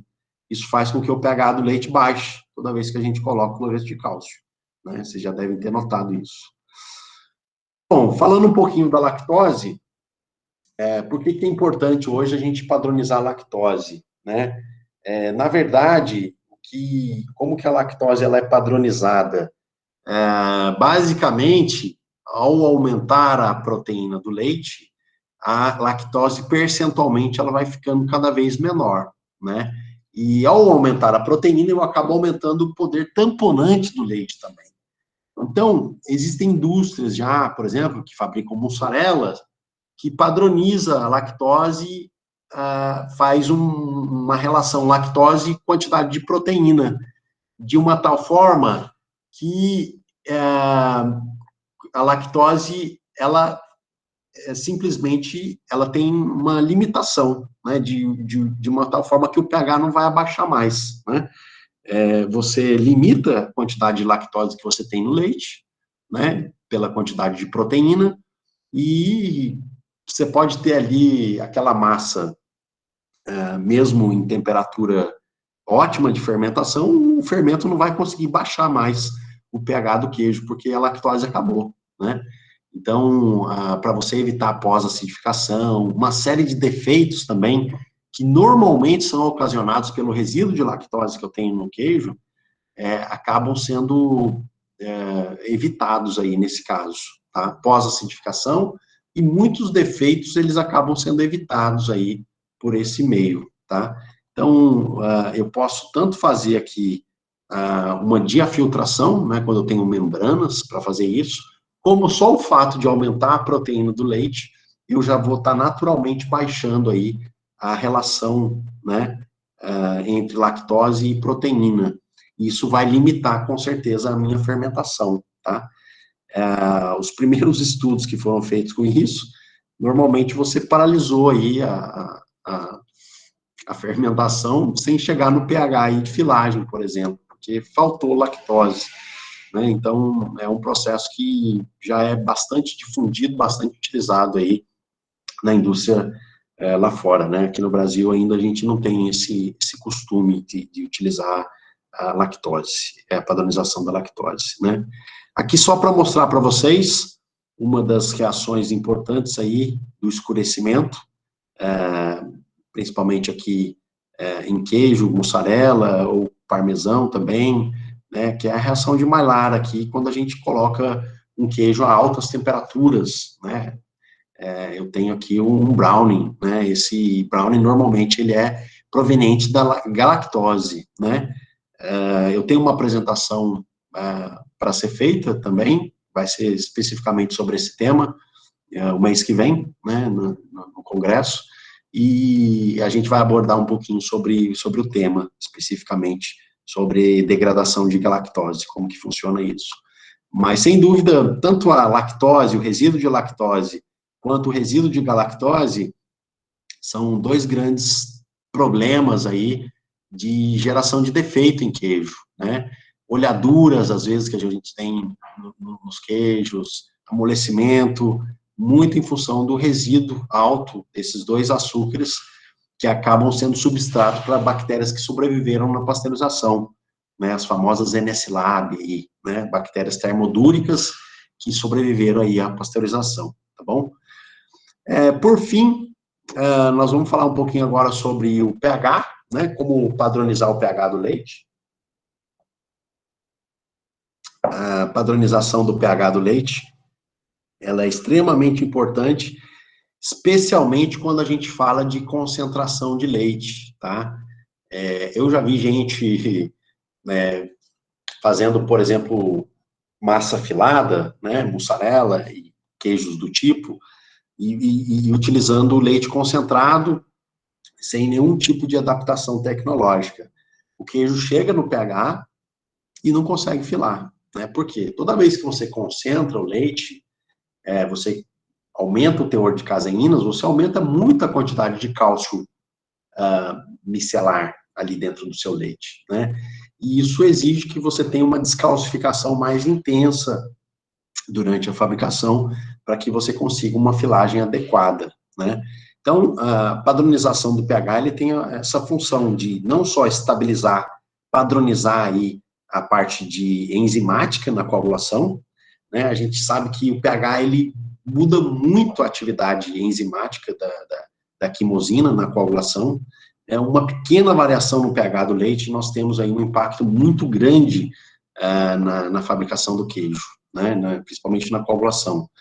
Nós, padronizando o pH, nós vamos ter um balanceamento mineral adequado para remoção do cálcio, né? Especialmente quando eu estou fazendo com leite concentrado, padronizar o pH é extremamente importante.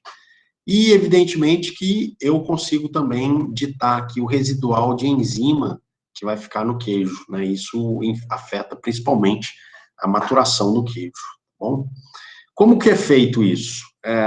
Padronizar o pH é uma coisa muito simples. Normalmente a gente padroniza depois que pasteuriza o leite, tá? O leite, ele pode estar frio ou não, depende do dispersor que eu tenho ali, para poder fazer essa incorporação, né?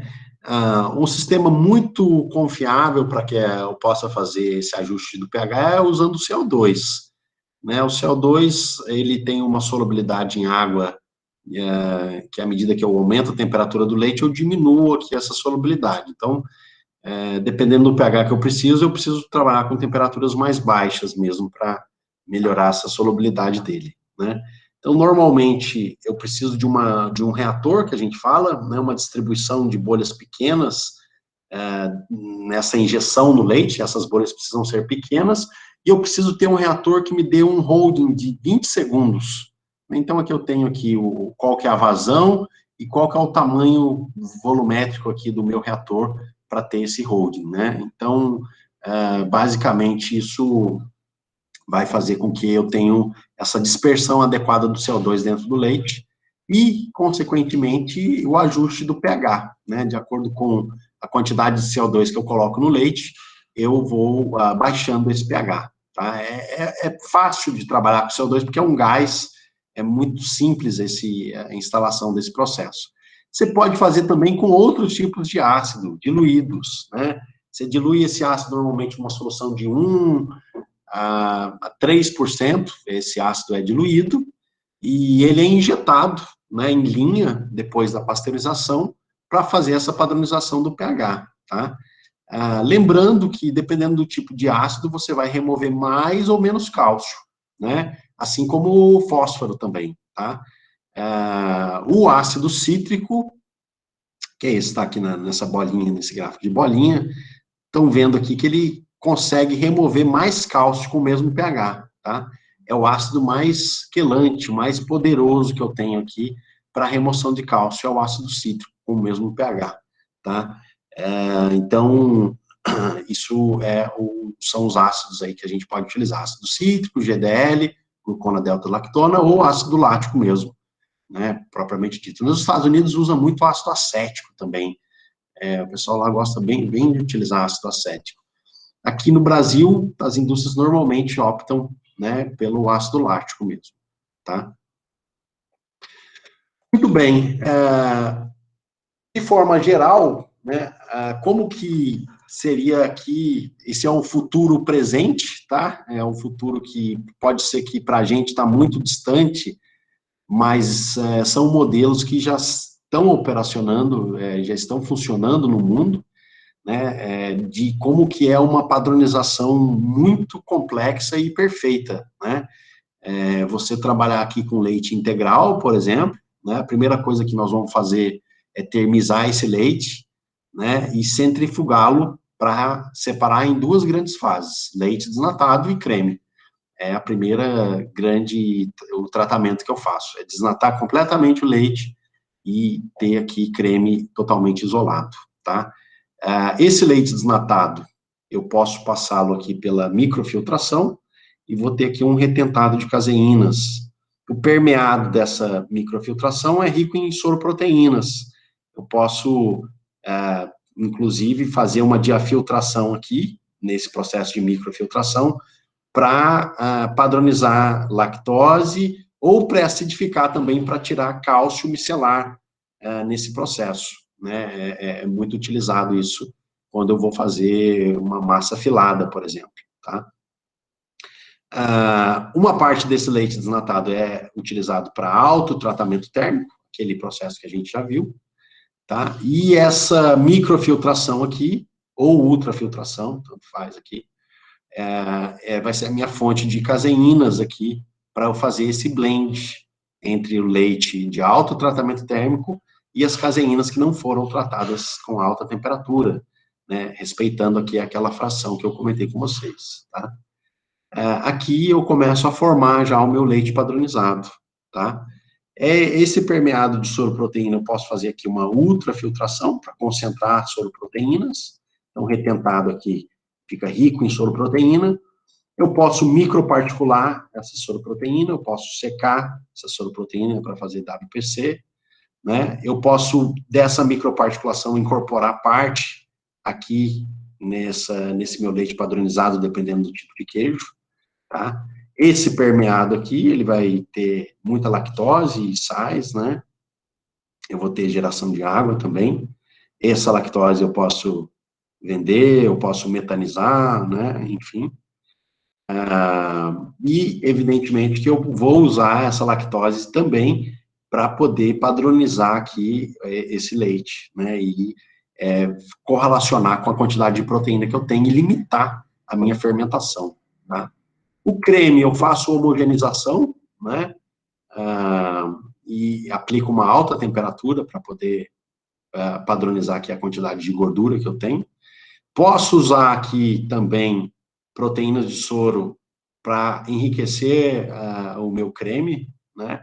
Isso é importante para recompor aqui o glóbulo, com o soro proteína também. E aqui eu vou ter um leite altamente tecnológico, né? Um leite que está extremamente adepto aqui para fabricação de queijo. Pode parecer que está muito distante isso da gente, mas nós utilizamos muito para soro já, né? Nós passamos o soro em membranas de ultra, nano, osmose, é um processo que a gente emprega muito para soro, porém, a gente ainda não tem, talvez, todo o conhecimento para fazer aqui com leite e fazer aqui uma fabricação de queijo com um impacto tecnológico bastante satisfatório, tá? Aqui, por último, eu vou mostrar para vocês, esse é um site que vocês podem ter aqui uma simulação vocês colocam aqui a composição do leite, de gordura, proteína, caseína, e ele vai fazer aqui, dependendo da composição que você colocar de umidade do queijo, qual que vai ser o seu rendimento previsto. Só que é um rendimento que sai em porcentagem, né? E eu fiz aqui um Excel, né, a pedido aqui de alguns colegas, um Excel que é bastante interessante para a gente fazer aquele dimensionamento, tá? Eu vou mostrar rapidamente aqui essa planilha, tá? Eu vou sair aqui da apresentação do PowerPoint, e vou projetar aqui a planilha para vocês. Renata, só me confirma se vocês estão vendo a minha tela aqui da planilha. Tá aparecendo, sim. Tá aparecendo, né? Então, basicamente aqui, gente, é uma planilha que eu vou colocar aqui alguns parâmetros técnicos, financeiros, e ele vai, por meio de pesquisa operacional, nós vamos otimizar o resultado, né, da nossa fabricação. Então, basicamente, aqui eu vou colocar o volume diário que eu tenho na minha empresa. Então, vamos supor que eu tenha 100 mil litros por dia. A gordura do meu leite cru está com 3,8. Eu vou ter um MD máximo aceitável nos meus queijos de 62%, por exemplo. O preço do quilo do queijo, vamos supor que esteja aqui a R$27. O preço da matéria gorda, R$29, tá? Então, dependendo do teor de gordura que eu coloco aqui no meu leite padronizado, eu vou ter uma quantidade de quilo de queijo, né? Por exemplo, colocar 2% de gordura no meu leite padronizado, né? Eu vou ter uma quantidade de matéria gorda excedente e uma quantidade de quilos de queijo obtida, né? Aqui eu posso colocar a umidade do queijo, né? Por exemplo, se eu colocar aqui 48, vou estar com 60% de OMD, vou colocar 49, deu quase 62, 49,5,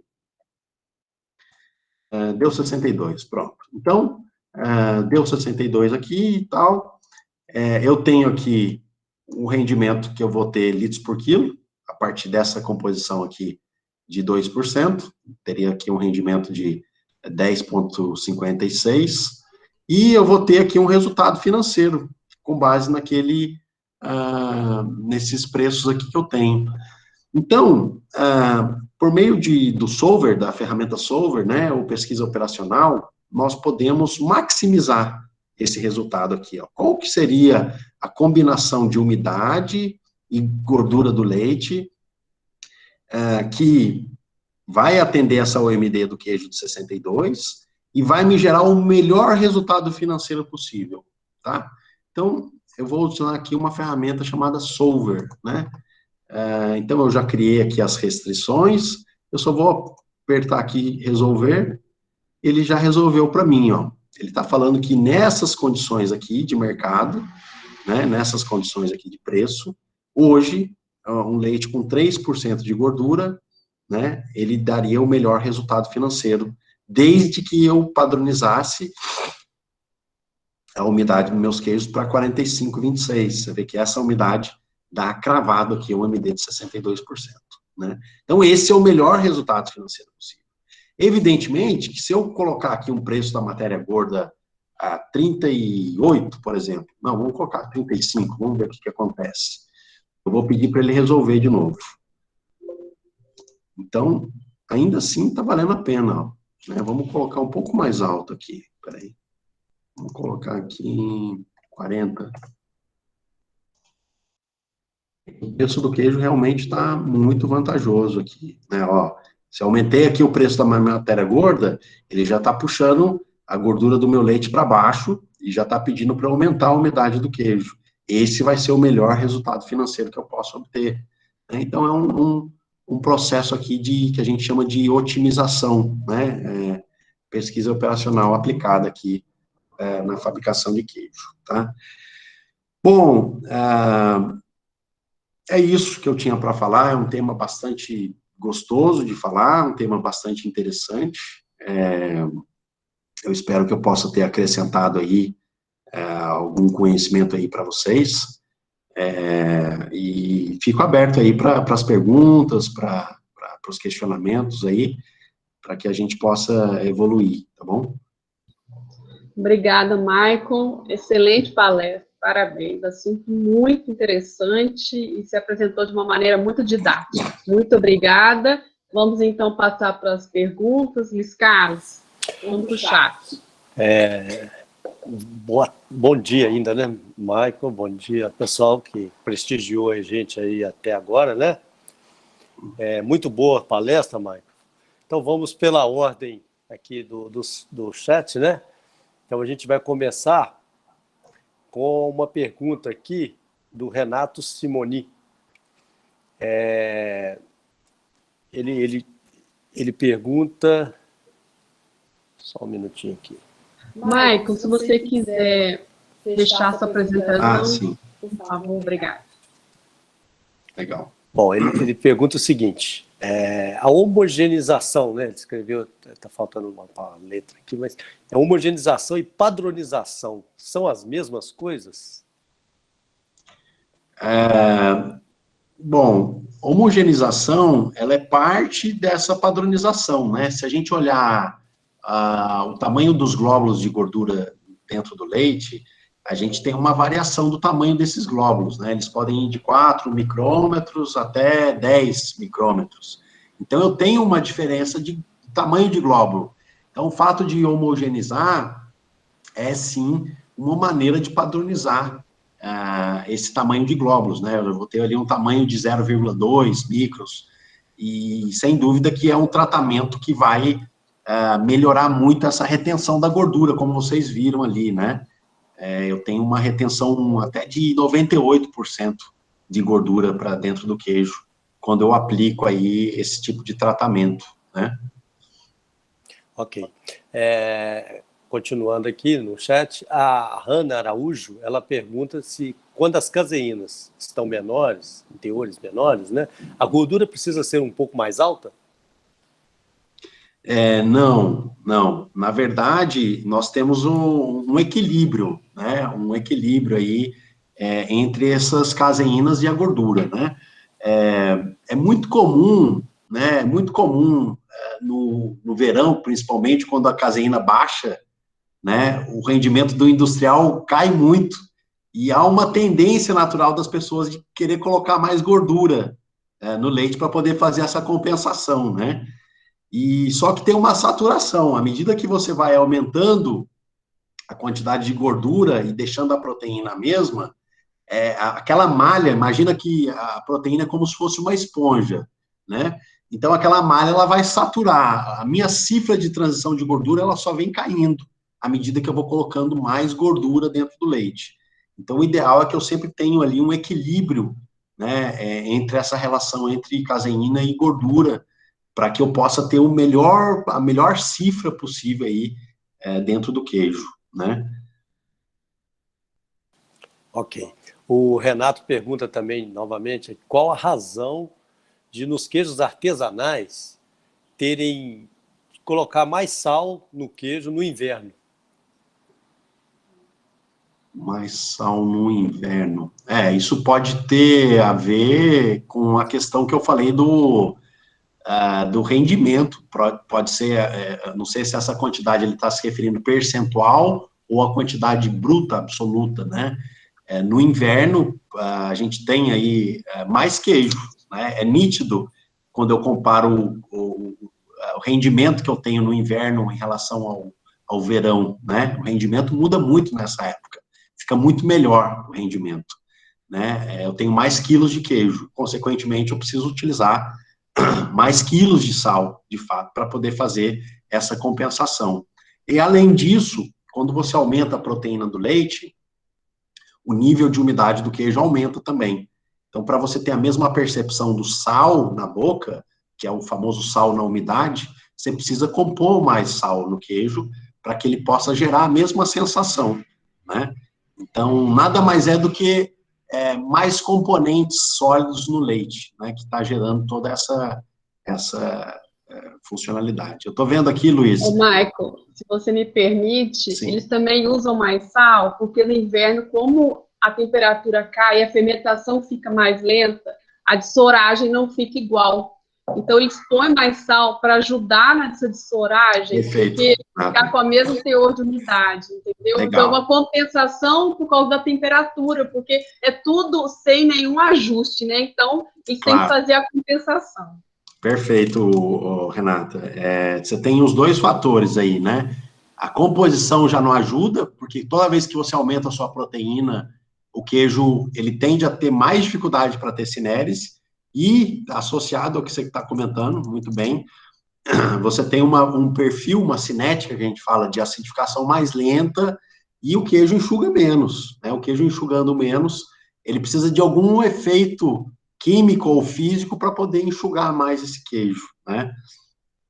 Eu estou muito contente aqui, Luiz, eu estou vendo aqui vários ex-professores aqui, o Braz, o Nelson, né? Eu estou vendo aqui o Ferreira aqui, ó, estou vendo só um pedaço da testa dele aqui, ó, né? Isso é bom, né, Mike? É Fernando, é muito bom. Muito dos colegas e, ao mesmo tempo, mostra que o nosso bate-papo ele tem uma audiência muito boa, né? Não, que bacana. Então, vamos continuar nosso chat aqui, porque senão a gente não dá conta de responder tudo, né? A outra pergunta aqui também, do Renato, então, para diminuir a separação da gordura no leite, seria melhor usar bombas mais lentas? Sem dúvida. Aí tem o professor Braz aqui, se quiser fazer algum comentário, mas eu vejo muitos erros aí de dimensionamento na parte de bombas aí, principalmente, seja na questão ali das rotações, no desenho propriamente dito desses rotores também. Isso gera um efeito muito danoso quando a gente dimensiona mal em cima da gordura do leite, né? E é um processo irreversível, né? Você acaba danificando aquela gordura, o leite já chega, né, com aquele monte de gordura boiando já, né?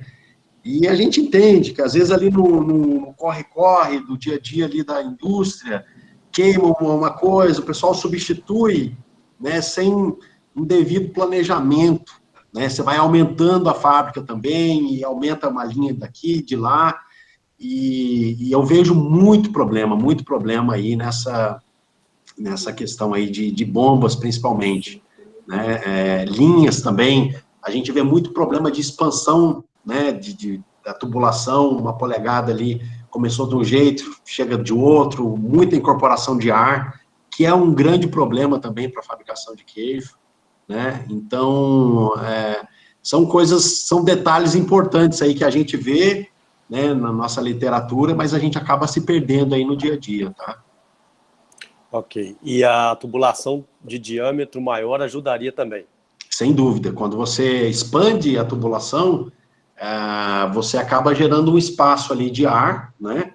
E a turbulência ali, sem dúvida, ela acaba sendo um problema. Isso é muito comum dentro da indústria, né? A pessoa sair com com diâmetro e depois termina com um diâmetro maior, né?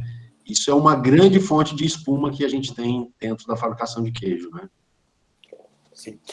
A Hanna Araújo pergunta se essa adição de proteína que você mencionou é indicada também para queijos duros? Olha, queijos duros não é indicado, não, tá, Ana? Por quê?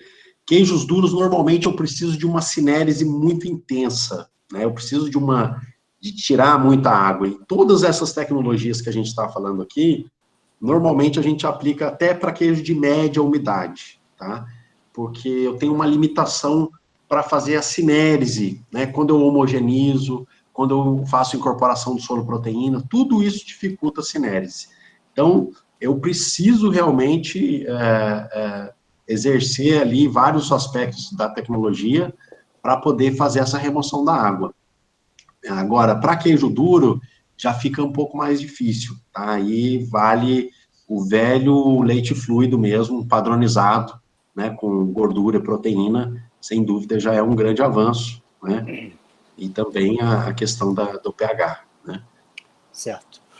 O Leonardo Facchini, que eu não sei se ele está afirmando ou se ele está perguntando, mas em todos os casos vamos colocar aqui o que ele falou. Que o binômio tempo-temperatura seria variável de acordo com a tecnologia empregada e o tipo de queijo processado. Isso, exatamente, Facchini. Como vocês viram lá, eu estou acreditando que ele está falando lá da questão da denaturação da soroproteína, né? Então, vocês viram que aquele binômio tempo-temperatura, dependendo da combinação que eu emprego, eu vou ter mais ou menos soroproteína incorporada no leite, né? E é isso que vai ditar o tipo de queijo que eu vou aplicar, né? Então, como eu disse, eu quero... ele está afirmando aqui, é isso, né? Então, se eu quero aplicar num queijo Minas Frescal, por exemplo, que eu posso ter mais soroproteínas incorporadas, eu posso, evidentemente, que aumentar aquele binômio tempo-temperatura para incorporar mais soroproteína, né? Minas Frescal, posso incorporar tranquilamente 3 gramas por litro de soroproteína, né? É um queijo que aceita muito bem isso aí, tá?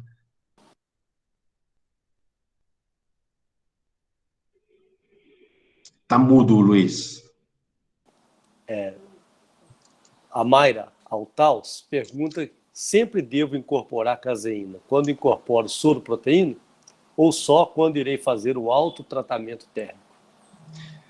Não, quando você vai ter autotratamento térmico, invariavelmente você vai ter que incorporar caseína de baixo tratamento térmico, né? Não é possível você ter esse processo aí de autotratamento térmico sem considerar aí a incorporação dessas caseínas, porque essas caseínas que foram pasteurizadas com temperatura convencional é que vão arrastar aquelas caseínas que sofreram denaturação. Então, é obrigatório, toda vez que eu fizer autotratamento térmico, alguma fonte de caseína de baixo tratamento térmico eu vou ter que ter. Seja ele membrana, seja ele um MPC de baixo tratamento térmico, alguma tecnologia desse tipo eu tenho que ter. Agora, se eu não aplico autotratamento térmico, a questão de colocar ou não caseína, ela é simplesmente por um aspecto de otimizar, né, de otimizar ali a minha fabricação. Como eu disse a vocês, hoje é uma tendência muito forte na indústria, até mesmo aqui no Brasil, já tem várias indústrias que já estão fabricando queijo com leite concentrado, né? É muito comum já. Ok, Maia. A Gabriela Campos, ela pergunta o seguinte: como pode ser feita a análise de derretimento no queijo Minas Frescal? Olha, a gente pode aplicar aí a metodologia que existe para o derretimento. Existe essa metodologia, você pode procurar, ela chama Schreiber, né? Nada mais é do que um disquinho de queijo que você vai fazer, padronizado, né? Você vai colocar ele numa placa de Petri, onde você vai marcar ali os pontos que você partiu do início. Você vai aplicar um tratamento térmico nesse disquinho de queijo e depois você vai medir quanto que expandiu aquele disco depois do tratamento térmico. E você tem uma continha que vai ver quantos % que houve do aumento daquele diâmetro. E talvez para o frescal não seja assim, não tenha tanta praticidade. Porque não é um porque queijo é um queijo que derrete. Né? Exatamente, é um queijo que vai derreter muito pouco.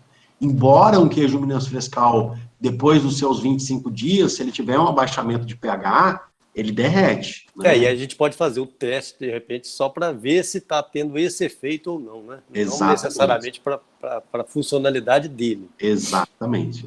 Isso aí. Ô, Michael, a Fabiane Cislag, ela não entendeu em relação ao aumento da proteína do leite e lactose. Ela entende que a relação proteína-lactose muda, mas a quantidade de lactose residual disponível não muda. Não, a quantidade absoluta ela acaba mudando em relação ao leite total, porque quando você padroniza, você concentra parte do leite com ultrafiltração, microfiltração. E boa parte dessa lactose, ela vai embora no permeado dessas membranas, né? Então, quando você compõe o leite como um todo, absolutamente a lactose ela vai ficar menor, porque você acaba tirando grande parte dessa lactose no permeado dessas membranas, e evidentemente que a relação entre proteína e lactose ela também acaba sendo afetada, né? Então, hoje é muito comum você padronizar a lactose de uma tal forma que você limita a fermentação, né? Você deixa a quantidade de lactose suficiente para chegar naquele pH que você precisa, e mesmo se uma máquina quebrar, se eu tiver qualquer problema, o queijo não pós-acidifica, né? Isso é muito legal, funcionando. Ok. Bom, então a gente encerra aqui as perguntas, né? Se alguém tiver outras perguntas ou um comentário, alguma relação à apresentação, a gente vai pedir para encaminhar para nós e nós encaminharemos para o Michael para ele poder responder aí ao longo dos dias. Bom, no mais, Michael, a gente gostaria de agradecer a sua participação, uma palestra muito interessante, o pessoal interagiu bastante e deixaram aqui muitas mensagens de parabéns para a equipe, né, pela organização do evento e também pela sua apresentação. Muitos colegas, pessoal, professores do Instituto, laticinistas, pessoal de todos aqueles que participaram. São muitos elogios aqui. Eu não vou ler um por um, porque a gente pode correr o risco aí de esquece o tempo também já está meio em cima, né? Mas muitos parabéns aqui pela excelente palestra que você proferiu para nós e todo mundo agradecendo e te dando os parabéns aí pela belíssima apresentação. No mais, a gente gostaria de, mais uma vez, agradecer seu convite, seu aceito pronto assim, para a equipe, e a Christian Hansen, claro, por ceder, né, seu colaborador, e deixar a gente brindar um pouquinho aí com o seu conhecimento que está muito alto e ajudou bastante, tenho certeza, para muitas pessoas aqui que vão começar a se interessar mais pelo assunto, e isso é interessante para todo mundo, porque vai melhorando cada vez mais a nossa tecnologia de fabricação e as indústrias vão se adequando aquilo que é o futuro, né? Sem dúvida. Muito obrigado, Michael. Eu agradeço imensamente aí ao convite. Como disse aqui o nosso presidente da BIC, Fábio, é sempre apaixonante falar de queijo. Eu que sou muito apaixonado pelo tema, me sinto muito à vontade, né? E é sempre muito gostoso a gente falar disso. Fico aberto para qualquer outro convite adiante. Para mim é sempre um grande prazer estar em contato com a escola, fazer qualquer tipo de contribuição nesse sentido. Para mim é uma grande satisfação trazer aí o que a gente vê um pouquinho dessas andanças que a gente faz pelo mundo. E muito obrigado aí pela iniciativa de todos vocês, organização excelente aí, evento que vocês têm organizado, né, trazendo conhecimento. Acho que é uma missão muito bonita essa, né, que vocês têm feito. E obrigado a todos aí pelo tempo aí, né, que estiveram conosco, né, espero que eu possa ter contribuído de alguma maneira, né, um excelente final de semana a todos. Muito obrigado. Em nome da Epamiga LCT, eu queria agradecer o Michael e todas as pessoas que ficaram até agora para nosso bate-papo, e aguardamos por vocês nas próximas edições do bate-papo, que agora está a cada 15 dias, tá bom? Um bom final de semana para todo mundo e um bom almoço. Renato. Boa tarde para todo mundo, gente. E, mais uma vez, terminamos mais um evento com sucesso. Chegamos a 100 e tantas pessoas presentes durante as 2 horas que passamos aqui, que passam tão rápido, né? Porque o conteúdo foi muito interessante. E bom almoço para todo mundo. Se alguém quiser falar alguma coisinha aí, está aberto. O professor Sebastião pediu para agradecer, né? Ele teve que sair. Ele falou aqui o seguinte: deixo os parabéns ao Michael pelo belíssimo seminário, tranquilo, com muitas informações relevantes. Agradeço ao Luiz Carlos e Renata pela moderação e coordenação, respectivamente. A todos que nos honraram com a presença, muito obrigado e bom final de semana. Eu queria também, Renato, se me permite, registrar aqui a presença de algumas pessoas que estiveram com a gente aqui, né? Os alunos do curso técnico do ILCT, os alunos do mestrado, o nosso chefe, professor Sebastião, os professores do ILCT. Queria agradecer o Michael também, né? Pela palestra, o Hugo Bom Tempo, da Macalé, muito nos honrou aí, ele e o Marco Antônio presente aí, representando essa empresa parceira,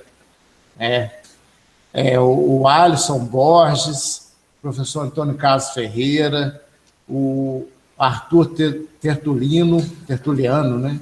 Professor Braz Neves, Cristiano, Fábio Scarcelli, da ABIC, Fernanda Quadros, da Emater, que nos prestigiou também, Getúlio Machado, Jaime do México, João Belo, que é um assíduo frequentador, né, o Jonas Almeida, ex-aluno, o pessoal da Latec Ingrediente, o pessoal do Laticínios São Leopoldo, a Marciana, da Emater, a Natália, Osni, o pessoal da Queijaria Real, Renata Nolasco, a Rosana, né, que é nossa ex-aluna também, a Sandra Cunha e a professora Vanessa da UFJF e o Silas, né, da Itália, que foi nosso ex-aluno também.